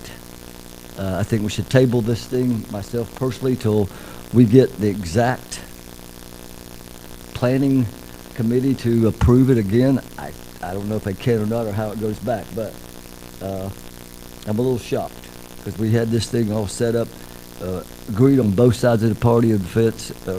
Both of us agreed with JP and the association and the community out there in River Cove. Not only River Cove, I represent the community itself around and about, but us, I guess, I'm not real sure here, but how to go about saying I'm not sure I opposed certain things of what's been happening. The whole layout I had here has changed since what just took place that he's asking for that he didn't ask for in the planning committee. So, my opinion, without having to have all of it specified in the very first stage of planning, they knew the creek was there from the beginning. They knew what they had to get done to accomplish that. They should have measured and see what they had to have for the brick store layover layout. And that's one of our biggest projects that's going on out there, is we feel that this project is going to be the very first large project for the brick store layover, and it needs to follow the exact regulations of the brick store layover, or it don't need to happen, period. My opinion, and I'm sure my colleagues in the subdivision that I represent and the community out there feels the same way. And you guys did back years ago when you set the rules and regulations up of how that community was supposed to be developed. So with the changes, I think it needs to be tabled, and I think it needs to be thought about, and I think maybe the EPD needs to go out there and look at it, or they need to get the EPD approval of how they can go about setting this large amount of convenience store on this small amount of property because of where the creek and the watershed comes up. Because to me, you can't give them permission to do something until all the I's and the T's are crossed. I also think that the buffers should be left natural as much as possible on the front and the rear, and I think we should stand forth on the 110 or the 100-foot setback. I don't think you should change that. That's not 12 pumps versus 16. I don't really think that's a big issue in my opinion, but the 100-foot setback is going to be the precedence of that particular brick store layover. He did mention he's going to leave all the stuff. One of my questions was he's going to leave all the stuff in the back as natural as possible, which is good. My other question is the entrance and the exits of this facility. It's right, as he said, it adjacent or property goes up to the entrance ramp of I-20 going eastbound. There's not a whole lot of space between the expressway and the curve and a hill that you go to on Highway 11. Are there going to be a traffic light or something there for this traffic to get in and out of? But again, I guess the GDOT has to approve that, so that's not for me to ask, so I can X that one. But I still think it's a safety hazard if it goes too far towards the college or towards Highway 11, towards the junction on the entrance and exit of this project. That's all I got to say at this point. Thank you very much. Thank you, sir. Anyone else want to oppose tonight? I'm opposed to the Yes, sir. changing of the, Yes, sir. absolutely. We got you. And then that Thank means I'm opposed to the whole project, Thank yes. you. Thank you. Thank you, sir. Anyone else would like to oppose tonight? Anyone else would like to oppose tonight? That portion of our public hearing is also closed. Mr. Judy, if you would, please come on back up.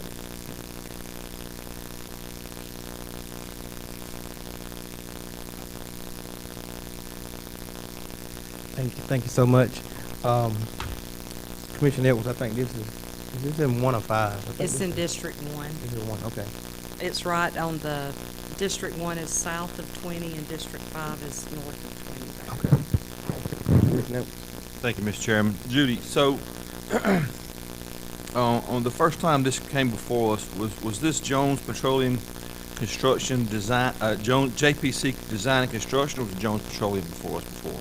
It came before us before. I believe both times the applicant was actually Mike Horn, which is the JPC Design, which is the construction part, if I'm familiar enough with their business, but the construction part for Jones Petroleum service stations and so forth. Okay, thank you. Mr. Chairman, would it be appropriate for me to ask our county attorney a question at this time? Yes, sir, go ahead. Megan, given the fact that we have a pending lawsuit with Jones Petroleum, is it a conflict for this board to vote on anything having to do with Jones Petroleum at this time? It's not a conflict. However, if we do have questions about that litigation specifically, it would be appropriate for us to enter an executive session to discuss if we want to discuss that piece of litigation. Well, I guess the first question I have is the lawsuit contingent, the status of a lawsuit contingent upon what we do here today? It will certainly be impacted by the decisions that the board makes. Okay. Would it be appropriate for me to ask the applicant something at this time, Mr. Chairman? Yes. Sir, if you would, please.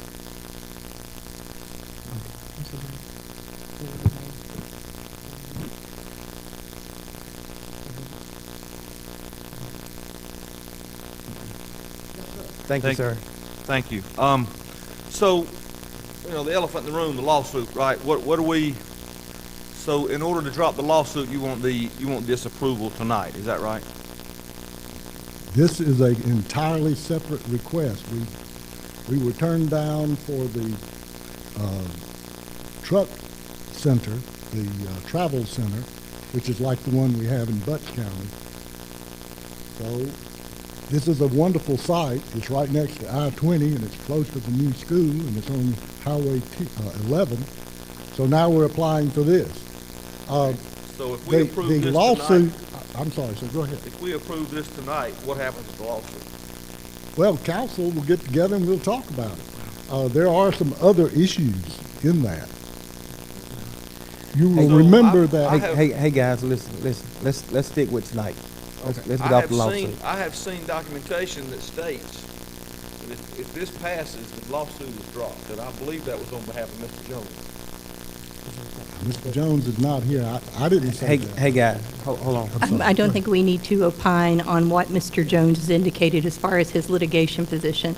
As far as what you're indicating here tonight, I think what you're saying to my commissioner is that these items are totally unrelated. So if the board decides tonight to turn this down, are you indicating to us there'll be no legal consequence for doing so? Or? Well, as council, as you know, the lawsuit is nothing more than an appeal. What you're doing is just like in a workers' compensation case or anything else involving a commission. You, to get the matter before a judge of the superior court, you file the lawsuit. Then it goes through the regular appeal process. We ask for a change of zoning for the entire 46-acre tract. We have other matters. I wasn't part of that. I'm joined the outfit county. All I can tell you is this project, we would like you to go down from that. That's what we would like you to do. I will tell you that is inconsistent with what we've been told previously. So there's a reason why our commissioners are looking at you this way, because that is not how we've been addressed previously about the project that was before us before and what you're proposing tonight. So that's why you're getting a lot of the doe-eyed stares of, well, that's not what we've been told. Well, as one of our commissioners indicated, I think we were made to believe that the applicant had indicated that that was the case, that if we went with the smaller project that was presented. My name's Jeremy Crosby with JPC Design. Mike Horn works for me. I would have been the applicant, and I've not had a discussion with anybody about any of that. The lawsuit is over a rezoning of 12 acres of that parcel that is still agriculture. What we're asking before you is staff's even recommended approval with conditions, and it's a totally separate issue from that 12 acres being rezoned to commercial highway. No one here is arguing that. What we're indicating to you is that the proposition that you're putting before us is different than what we've understood, that if tonight the board was willing to work with you all on this matter, that there would be some resolution to conclude anything that was before the board. Is that not correct? That's not the company's stance at this juncture? I'm not clear on, you're saying the proposition is different than That what- if tonight we approve this smaller mini market with we cut the setbacks back to 50, we approve up to the 16 pumps. Of course, what you said about the above ground, the below ground makes perfect sense. But that would satisfy JPC such that we would have a dismissal in that lower lawsuit. Now, if that is something that someone has misunderstood along the way or is not accurate, I mean, now's the time and place to say it, because that is the impression we've They're been two given. totally separate issues. One of them's rezoning 12 acres to commercial highway to make the entire 46 acres commercial highway.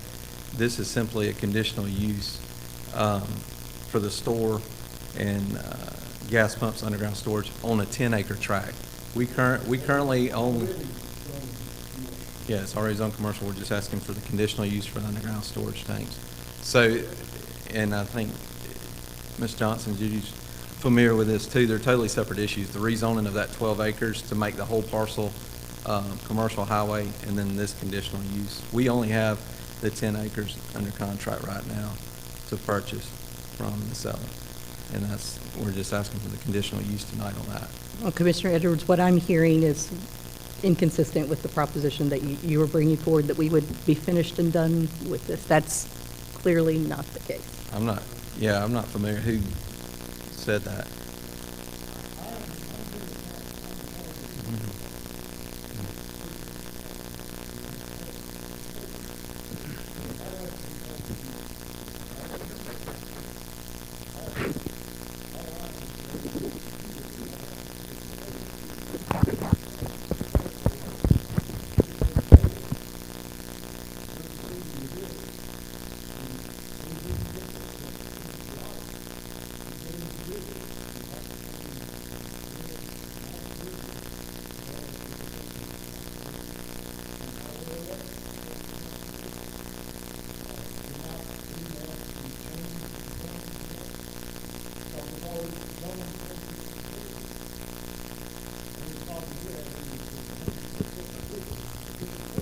Sir, can you step to the mic, please?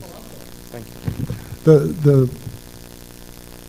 It's all based on in my opinion, a misreading of the overlay. I've read your ordinance, and it seems to me that they're confusing a setback and a buffer.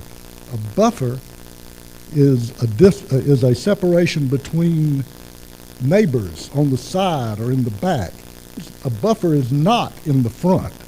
A front is a setback. And your ordinance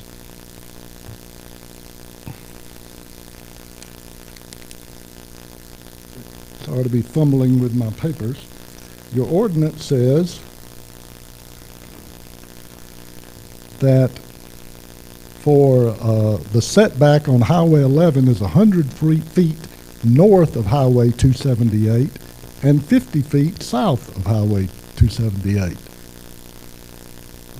And buffers are 15 feet in this area. That's what a buffer is. I mean, so I mean, what we're dealing with is that these recommendations, your board clearly has made them, so we're trying to work with them as best we can. Thank you, sir. Jeremy, could you repeat your last name, please? Milam. Oh, and this is, Jeremy Crosby. Commissioner Edwards, go ahead. Okay, so read the setback requirements on north of 278 again. all right. The setback, and what setback is, first, what your ordinance says setback is the distance between the right-of-way of the public highway and the front wall of the building. Right. What our Dollar You can- General already abides by that down there, so I'm familiar with that. Yeah, So and it's, you can put pavement on the setback. What this is your ordinance, I'm looking at the wrong paper, back to this. Your ordinance says that the setback on Highway 11 is 100 feet north of 278 and 50 feet south of 278. Setback, the distance between the right-of-way of the road and the front wall of the building. Okay. And you can pave that area. we can, but we don't have to. No, So- you don't, that's right. So let me ask you this, and I'm So- gonna ask, so this Commissioner- is another elephant in the room. Commissioner Edwards, let me let Ms. Judith speak, sir. When you step back. If just for one moment, let me explain what condition 1A is. Condition 1A is a condition. It is not a section of the ordinance. It is not referring to a section of the ordinance. It is not a setback. There is the way the ordinance was crafted in the language, there is confusion if you went to court on a setback as to what that would mean. It could be interpreted the way that the applicant is indicating that it can be. But this condition is not in the ordinance. This is a condition that you have the right to put on any zoning that mitigates the development itself. When we did the Dollar General that is located further down on Highway 11 near Highway 278, we did a 150-foot no impervious surface setback. This one we are asking to keep in line with what the intent of the ordinance was. The intent of the ordinance was to keep everything 100-foot set back. But because we didn't use it as buffer and said setback, that could be challenged in court. This condition cannot be challenged in court. We have stated that this would be a 100-foot buffer. In reference to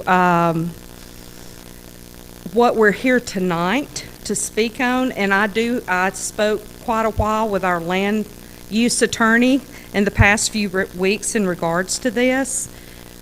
It is not a conflict for us to vote on this. This is a separate petition from the lawsuit. There is no reason why this could not move forward should this board want to move it forward. You also have the right to place conditions on this. You could change conditions. I was a little confused over how propane wasn't fuel because we said no above ground and he asked to put fuel tanks in there. Propane is fuel. So if we put a condition no above ground fuel tanks, then it will also take out his ability to have propane tanks. So maybe that should be wordsmithed a little more. But what I would like to just bring everybody back around to is that what's before you tonight, the only thing we can vote on tonight or table is a conditional use request for underground tanks and the sale of fuel. And should this board choose to approve, you can approve with these conditions, change conditions, added conditions, taken away conditions, or you can choose to deny it. But if you choose to deny this, you must have a legitimate reason for this conditional use, not from something previously. That's the only thing I just want to remind the board about, is that This is a zoning petition, and if you approve or deny, if you deny, you have to state a valid reason for denial. Thank you. Commissioner. Thank you, Mr. Chairman. If you guys would come back up for 1 second, please. Guys, listen, if we're gonna make sure we stay on this, topic. I got you. So, let me hit the reset button for 1 second. Mr. Pugh mentioned how we had all come to reason with this, and I believe it, there's a need out there for the services you are trying to provide. I know that. I look forward to hopefully having a Dunkin' Donuts and a Burger King or whatever else is out there. But we, so the community had come together and agreed on this, and I believe we were all set to move forward, make some progress on that. I asked a few questions to begin with for clarification purposes only. I didn't mean to sound adversarial. I know I did, but but I got to ask you another question. Okay, so I know you're representing the Jones family. Do you know of or have any knowledge of the intent to ever turn this into a travel center or truck stop? That's a yes or no question. Well, I can tell you that they are building these travel centers in many places. I can also tell you that this company is going to last longer than Mr. Jones. He's got 3 children who are working in the company too. They're all officers. So is it ever not, I will say this, not without the approval of either this board or the next board or the next board or a board 50 or 100 years from now. It cannot be, there cannot be anything like our travel center without approval by this board. And we do have the right to apply for it. I understand. But obviously, since it was so roundly denied last time, that's not a present intent. If you're asking, is that our present intent? No, that's not. What we're trying to do is get this zoning approved to see if we can do this. I didn't ask you whether it's your present intent. I asked you, did you have any knowledge of any future intent? And you answered my question. Yeah. So, motion to table for 60 days, Mr. Chairman, so we can get further clarification on this whole ordeal. Can I get a second? Thank you, sir. Thank you guys for being here. It's been motioned by Commissioner Edwards to table this for 60 days, and then second by Commissioner Sanders. Thank you, sir, for being here. Thank you.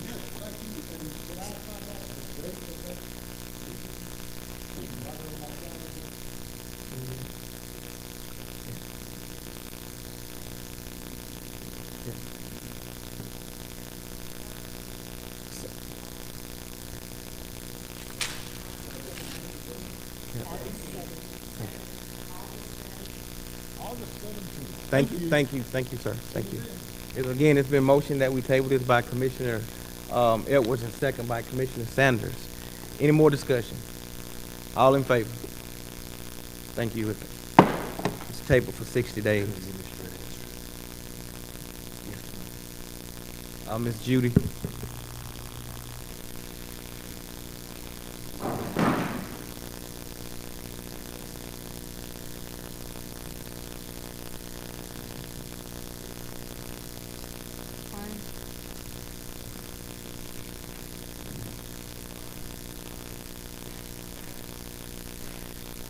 Okay, our last petition before us this evening is REZ 21-000004.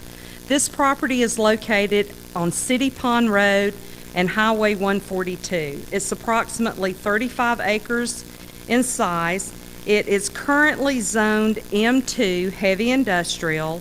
It's located in District 4, and it has a proposed zoning to go to RMF, which is multifamily residential, and the petitioner is Mr. Michael Kennedy of Jim Chapman Communities. On March 16, 2021, on March 16, 2021, the Board of Commissioners approved the request for a future land use amendment. Case number FLU 21-000001 to amend the future land use from industrial to HDR, high-density residential. On May 25th, 2021, the Planning Commission recommended approval of this petition with staff's conditions by a vote of 5-0. Applicant's intent. Their intent is to seek a rezoning to RMF in order to establish a townhome community. The site plan analysis. Based on the site plan submitted on April 6, 2021 by the applicant to the Department of Development Services, staff offers the following considerations. The site plan indicates the opportunity to develop 226 residential units ranging in size from 1,000 square feet to 1,500 square feet. Conclusion, provided staff's recommended conditions are incorporated into the development of the site, the proposed use is consistent with the policies and intent of the comprehensive plan and with approved zonings in the area. Recommended conditions. Should this petition be approved by the Board of Commissioners, it should be approved RMF, multifamily residential, conditional subject to the owner's agreement to the following enumerated conditions.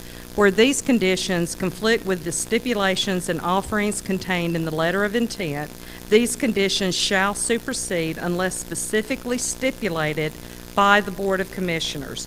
1, to the owner's agreement to abide by the following development standards. Upon development of the property, the applicant will provide satisfactory ingress and egress for the site to be approved by GDOT for the Georgia Highway 142 and the Newton County Transportation Department for City Pond Road. No more than the proposed 226 townhome units. A minor plat of the newly created parcels must be obtained prior to any development. 2, to the owner's agreement to abide by the following. A, to the site plan and legal description received by the Department of Development Services on April 6, 2021. Said site plan is conceptual only and must meet or exceed the requirements of the zoning ordinance and these conditions prior to the approval of a land disturbance permit. Unless otherwise noted herein, compliance with all conditions shall be in place prior to the issuance of the first certificate of occupancy. 3, to the owner's agreement to abide by the following development standards. Submit appropriate plans, plats, including stormwater plan, to be reviewed and approved by Development Services, Public Works, Newton County Fire Department, Georgia Soil and Water Conservation Committee, and the Newton County Water and Sewerage Authority. This is an overview of the aerial of the property. Everywhere you see one of the yellow squares is one of the properties under consideration that make up this 35 acres. This is a zoning of the property, which does show that the property is currently zoned M2, heavy industrial. Our future land use map indicates all the parcels are under this request are now under a future land use map for high-density residential.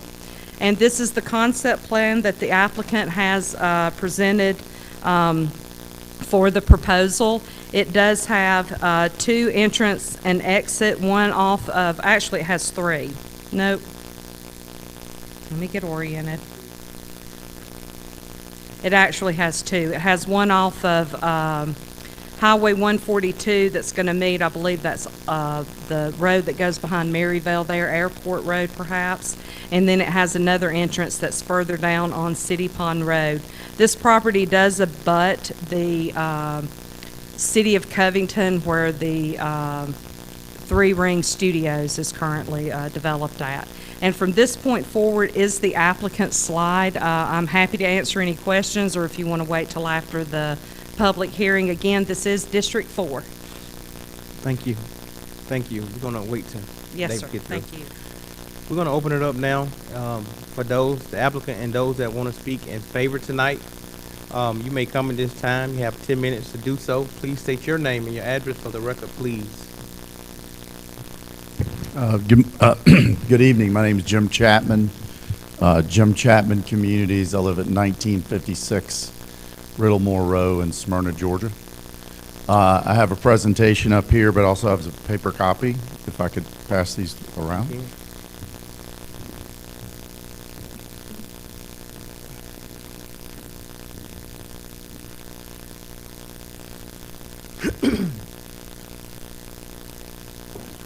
Great, thank you. My company, Jim Chapman Communities, has been in business for 23 years in Atlanta. I grew up in Decatur originally. Live in Smyrna at the moment. My office is in Vinings. For the past 15 years, I've created a series of active adult age-restricted communities that were for sale communities, typically gated, amenitized with clubhouses, pools, dog parks, and they focused on building ranches and selling to folks over 55. I morphed that concept into a build-to-rent community concept that retained the idea of the gate systems, the amenities, including pool and dog park. Some have walking trails, but they all focus on a master on Main product that is not only suitable to an active adult or a senior, but to folks in their 20s, 30s, or 40s who just don't care to climb stairs to get to their master bedroom, et cetera. And so we have created a series of age-targeted communities. This is some what I like to call shameless self-promotion on myself and my company, some leadership roles. I was recently president of the Greater Atlanta Home Builders Association. I'm currently president of the State of Georgia Home Builders Association, et cetera. Won Builder of the Year a number of times and Community of the Year. Just to show you, I hope that you understand I'm not a fly-by-night developer builder. I take what I do in my service to my industry very seriously. A couple of pages on just some background information on build-to-rent communities, which I'll get into more as we go through. These are attached 1 1/2 story ranch cottages featuring light-filled, spacious floor plans, at minimum a 1-car garage. We do have 2-car garage units. Still has a master on Main, covered front and or rear porches with individual driveways.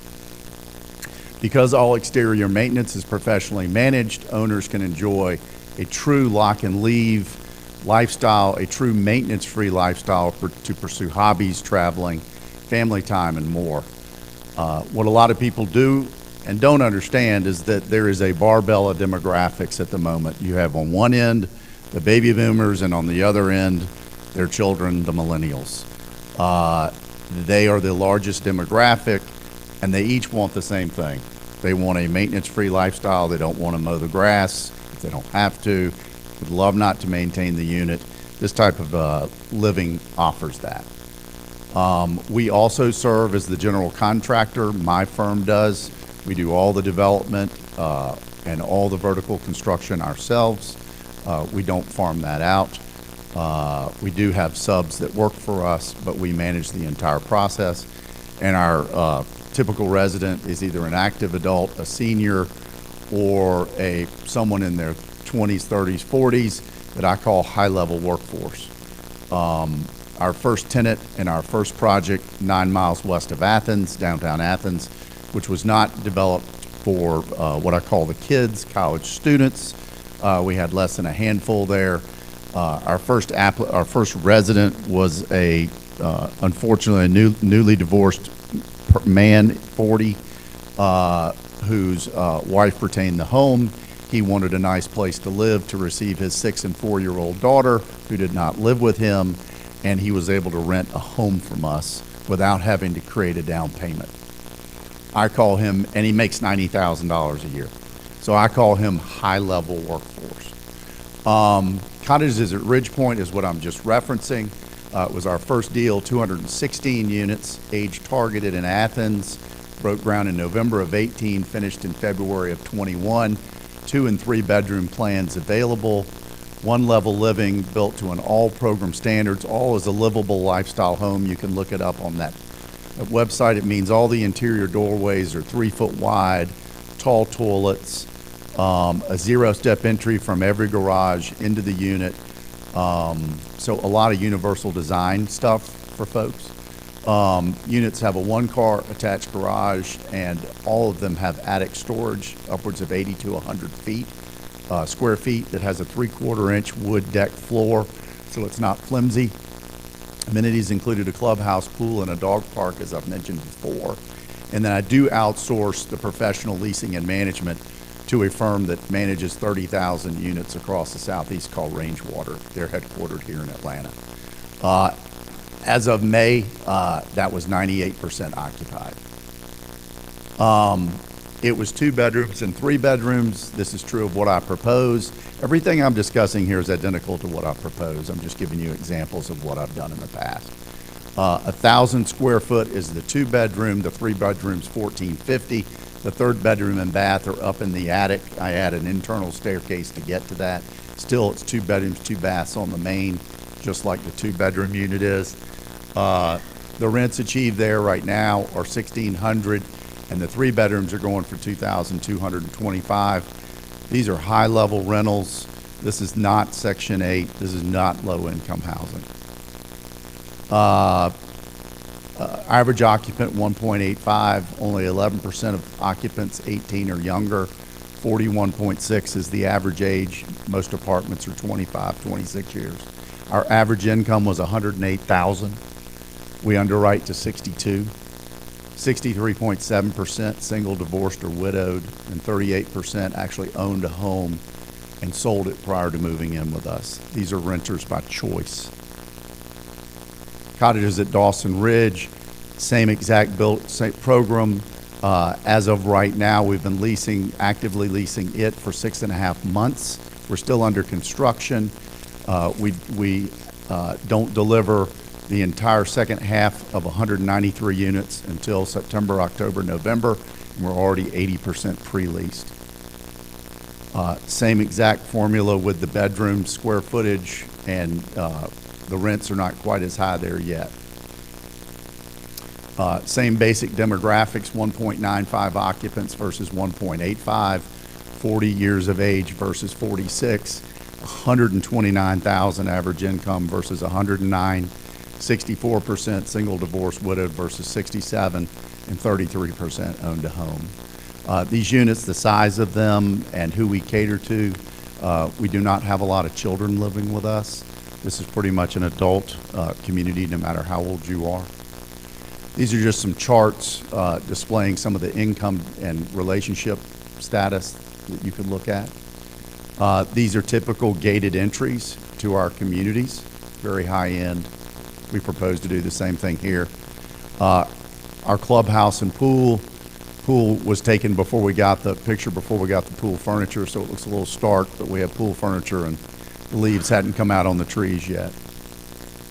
The interiors of the professionally decorated clubhouse has a catering kitchen, a leasing center. We have leasing and management offices within the clubhouse, so we have them there on a daily basis. We also have 2 maintenance men there on a daily basis. The first thing they do in the morning is do a trash run, which means they drive their little golf cart around picking up trash on the community, which is very little to begin with, which is making sure the place is spick and span, and a workout facility. These are some of the exteriors. All of these units, there's no vinyl, no aluminum soffits. It's all hardy-based materials, vinyl-clad windows. It's a real maintenance-free, bulletproof exterior. Interiors are just fabulous, live great. And then some of these are our floor plans, which you can study, that just back up exactly what I've been saying, with the 2 bedrooms, 2 baths at around 1,000 square feet. Sir, you have a minute left. I'm sorry? You have a minute left. Okay, thank you. I'll go ahead and finish. Thank you. No, you finished? Yeah. Okay. I had a couple of floor plans left to show. That's it. Oh, okay. Thank you.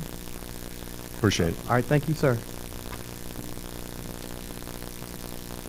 If anyone else want to speak in favor, you have 34 seconds to do so. 34 seconds to do so. 34 seconds, sir. 34 seconds. Thank you. Good afternoon. My name is Alfred Cook, and I'm the owner of that property out there. And we are definitely for this because, like I said in the other meeting, you can't stop progress. Thanks, sir. You got 26 seconds. Lifelong residents. This fits in with the Newton County Development Authority's advertisements. Great tax base, a great developer coming. I'm certainly for it. I've lived there. I've owned my property over 30 years, long time. Lived in Newton County all my life, and I support this. Thank you, sir. Thank you. Anyone else? 6 seconds. Alfred. Anyone else? Thank you. That portion of our public hearing is closed. We also allow 10 minutes for those that want to speak opposing this. You may come at this time. Please state your name, your address for the record, please. Anyone want to oppose tonight? No, got one. We got one.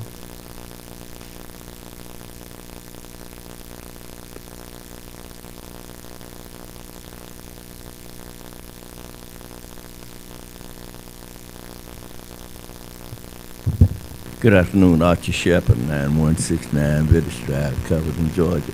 I'm not here to oppose it. I want to get some more understanding.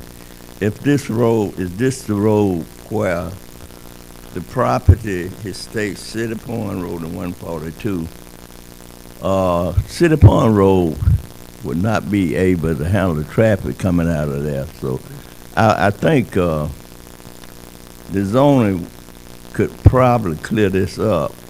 If it's just the back of the town center, is this the back of the town center, cover the town center where these apartments going to be at? If it is, traffic already is coming from 142 down City Point Road. And City Point Road is not able to handle all of this traffic, which is going to come over to Emory Street. And we're already seeing the traffic increase on Emory Street. So I'm not here to oppose it. I just need some more understanding of how this is going to work out, because the City Point Road is not going to be able to handle the traffic coming out of 142 over there, and that's what I want to get some understanding about. Thank you. Thank you, sir. Anyone else?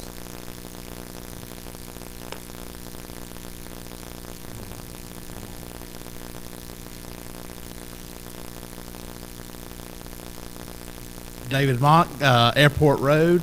You're saying that the road into this will be right across from Airport Road. I live on Airport Road right behind Maryville, and the school's right down the road. When I come out in the morning going to work to take a left, I can sit there 10, 15 minutes to get out of my road. Ever since the studio's been put in, there's been numerous wrecks out there. I noticed last night another set of skid marks going off the road into a driveway there. It can't handle more out there. I moved out there to get away. I lived here in the city. I moved out there to our house in Airport Road, get away from all the neighborhoods, and adding more out there. When the road can't handle it, it's just not going to work. Thank you, sir. Anyone else? Anyone else? That portion of our public hearing is closed as well. Ms. Judy, if you would come back up, we're going to call on Commissioner Henderson. Commissioner Henderson. Well, I had a question for Ms. Judy. Yes, sir. The question is what type of road improvements might the outdoor houses do we have that way? And I also just want to add, just for a side note, the city of Covington built the 3-ring studios, and there wasn't not one contact to me who represented the entire area, including on the city of Covington.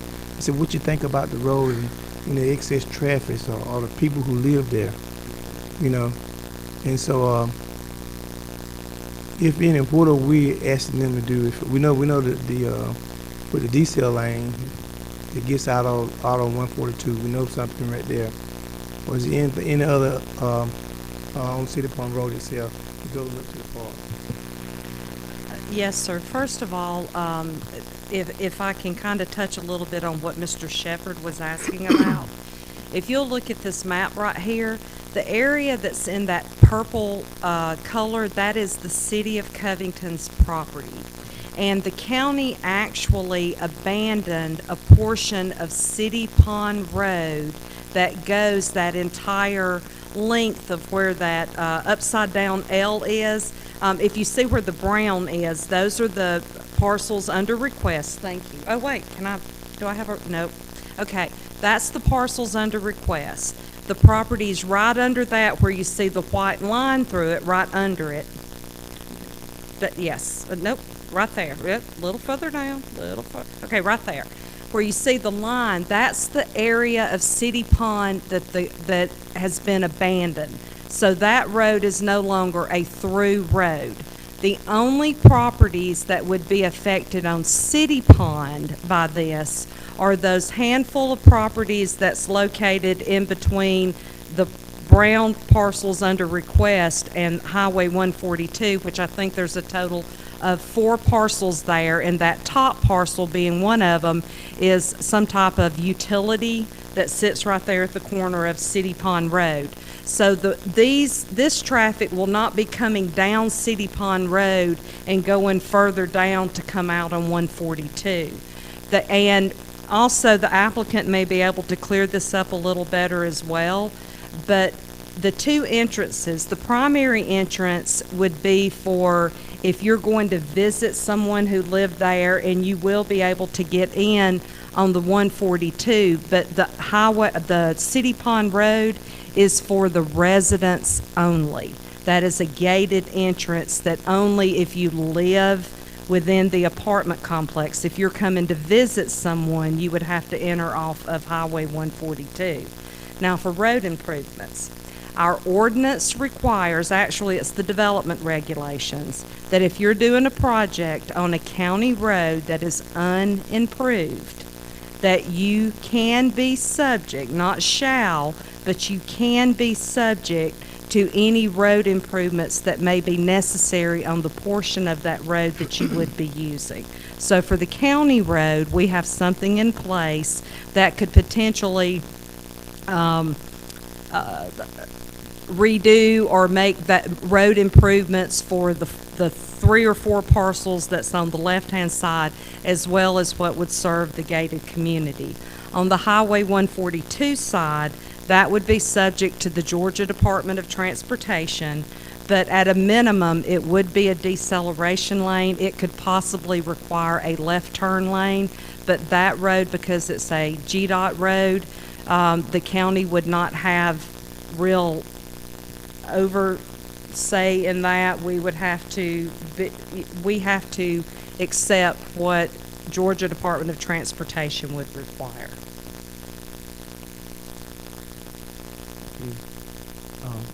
Commissioner Henderson? Thank you, Ms. C.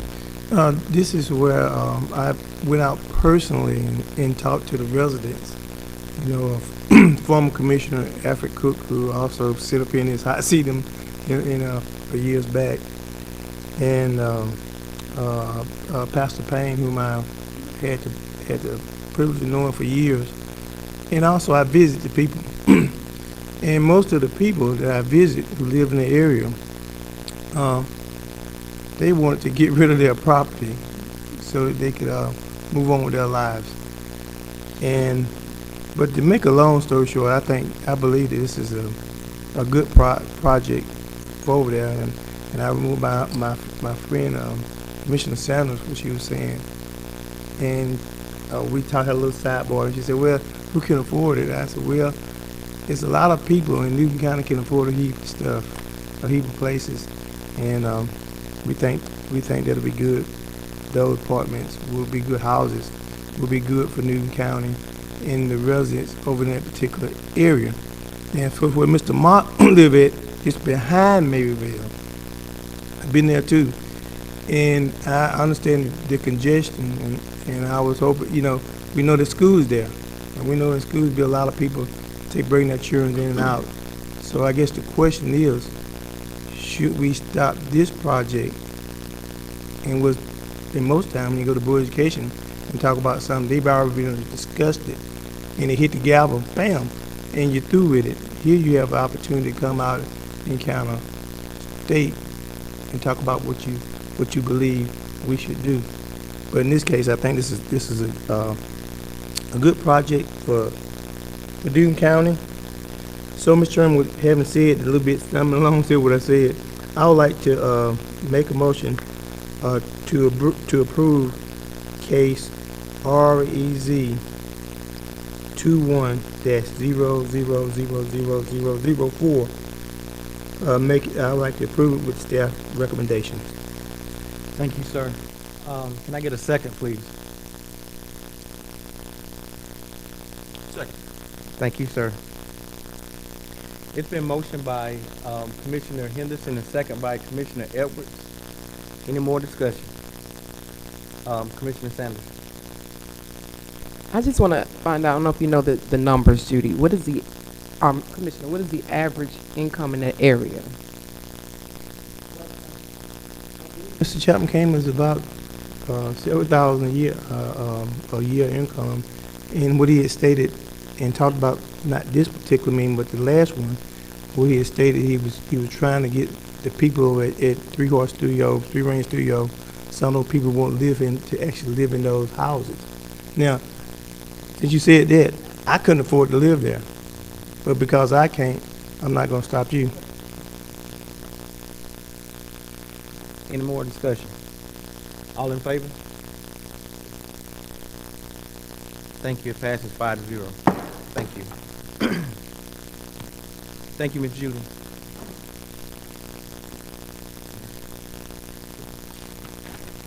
Yeah, I was going to go back to finance. I think Mr. Kerr had something that he wanted to actually say. Mr. Kerr. Thank you, Mr. Chairman. Based on the earlier discussion during the public hearing, I'd like to ask that the board postpone the adoption of the budget until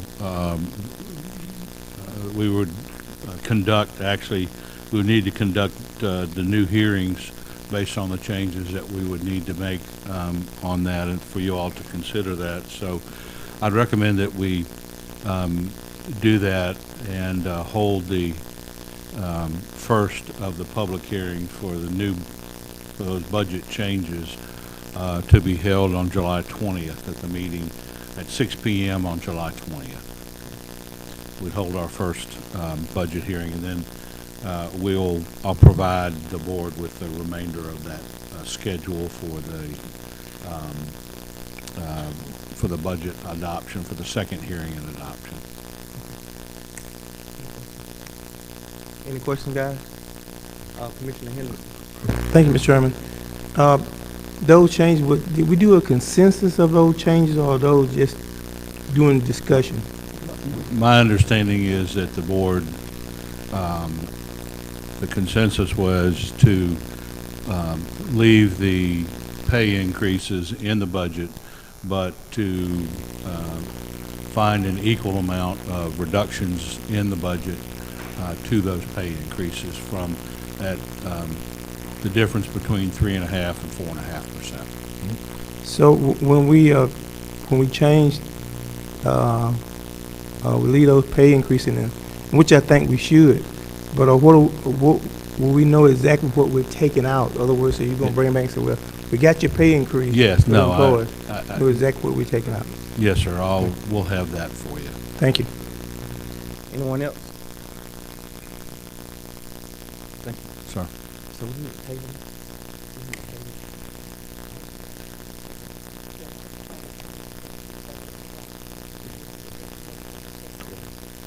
Can I get a motion to table that until July 20th meeting? So moved, as stated by the Chairman. Thank you. It's been motioned that we table this by Commissioner Henderson and second by Commissioner Edwards. Any discussion? All in favor? Stand tabled. All right, thank you.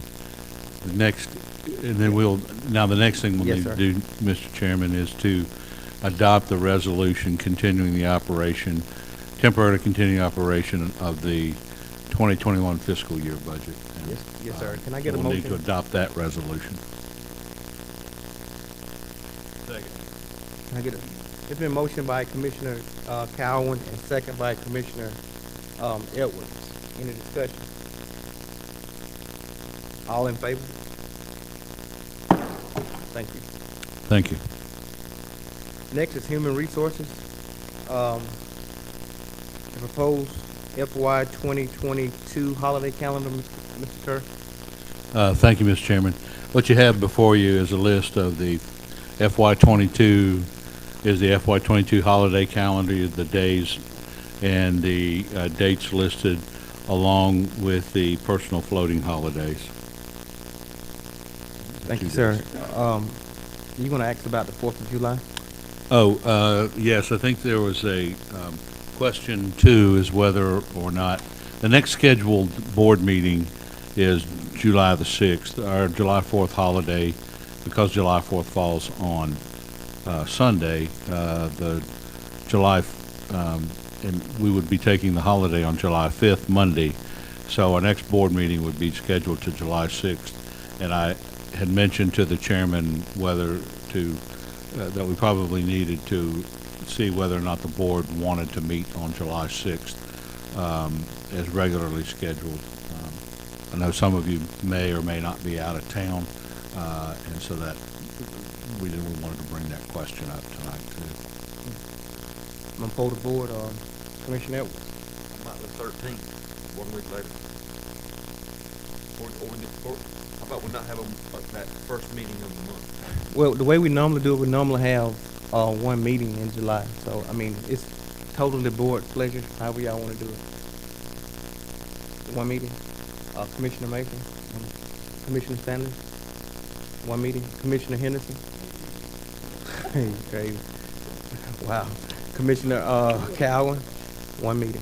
Thank you. So we need to add that into the resolution? Yes, sir, I believe you would need to do that, to adopt this. If the board wants to adopt this holiday calendar, and then to cancel the first meeting of July. Guys, I seek a motion that we adopt the holiday calendar, and also include that we only have one meeting, which would be the last meeting in July. If somebody could do that. Mr. Chairman, I'd like to motion that we adopt the BOC calendar as described by the county manager, and that we only have the single meeting in the month of July. Thank you, sir. Can I get a second? Thank you.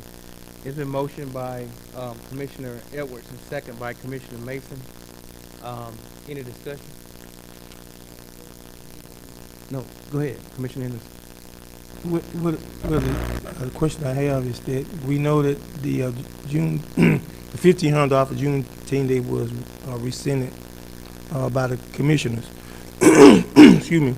So the date, with the holiday or pay holiday or floating holiday, was that also dealt with? It's included, right? Yeah, there was a personal holiday added. Does so it that have a people name? could take Juneteenth, yes. Okay. If they decide. Anyone else? All in favor? Thank you. It passes 5-0.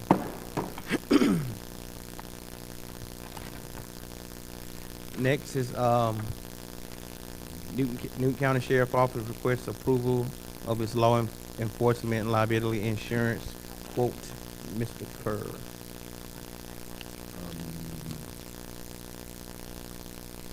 Sorry, Mr. Chairman, let me see if I can find it. I don't think I have anything on this.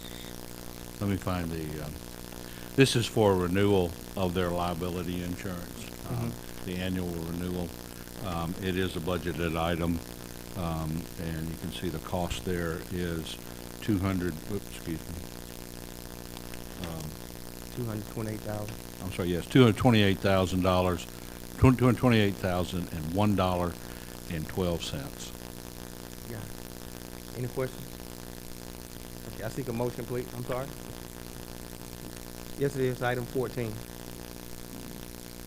Mr. Chairman, I make a motion to approve the $228,001.01. 12 cents. Second. It's been motioned by Commissioner Henderson and second by Commissioner Edwards. Any discussion? All in favor? All in favor? Thank you. It passes 5-0. Next on the agenda is citizen comments. This opportunity we let citizens come up and make comments. You got 3 minutes to do so. If you would, please come and state your name and address for the record, please. You may come at this time.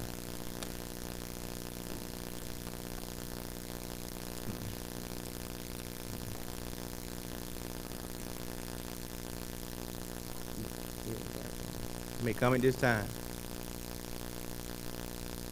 Thank you. Commissioner Cowan. comment? I don't have any. Thank you. Commissioner, Henderson. Thank you, Mr. Chairman. But just one quick comment, and maybe a question to add on to it. I heard we talked a little bit about Juneteenth Day and vacation and a sideboard conversation. Occasionally we'll say something to one another. And it said floating holiday. Does it have the name on it, Juneteenth Day? I'm asking you. Because I think that was part of the fight for Juneteenth Day was to be recognized by the county as a holiday, and for the employees who may want to take it, good, or whatever, and the ones who didn't, then they didn't have to. But it's, sooner or later we're gonna have to change, and what I mean by change, we're gonna have to make sure that everybody, all of us, are recognized. Thank you, Mr. Chairman. Thank you. Commissioner Sanders. Yes, I would like to announce the Newton Community Summer Workout Series with myself and my friends. Will be hosting at the Westside Precinct at the Sheriff's Office. We're going to be providing free fitness from cycling. I'll be teaching the cardio kickboxing classes, and some of my other friends are teaching Zumba and so forth. So that's from January 26th through August 28th. Feel free to come out. The classes are free starting on Saturdays at 10 o'clock. You have to register because we have a company that's bringing out cycling bikes, so they're only going to be a certain amount. So you can register at commissionersanders.com to make sure you do that. And everyone has to sign a workout waiver, even though it's free, but we want to make sure that we're protected. Also on June 19th, we know that's Juneteenth Day, 9 a.m. is the parade, and all the festivities will happen at Legion Fields, as well as the Miss Juneteenth pageant and so forth. So please come out and support the activities this weekend. Thank you. Thank you. Commissioner Mason. Thank you, Mr. Chair. I just wanted to remind everybody, we are going to be having a free food giveaway at Denny Dobbs Park on this coming Thursday, starting at 2:00 p.m. So if you know anyone in the area in Newton County that can actually benefit from that free food, we just asked you to come out at Denny Dobbs Park at 2:00 on Thursday. I'll be out there, and we'll have a host of individuals out there helping, volunteering to actually help our community for those that are in need of food. Thank you. Thank you. Commissioner Edwards. Thank you, Mr. Chairman. Nothing but the reminder of the June 26th District 1 cleanup. It was postponed from early May, I believe, because of rain. Believe that or not. So that'll be June 26th at Alcovey High School at 9 a.m. Thanks so much, Mr. Chairman. Thank you. Guys, there's no executive session tonight, so I seek a motion that we adjourn. It's a motion by Commissioner Edwards and second by Commissioner Mason. All in favor? All in favor? Thank you. It passes. Thank you. 5-0.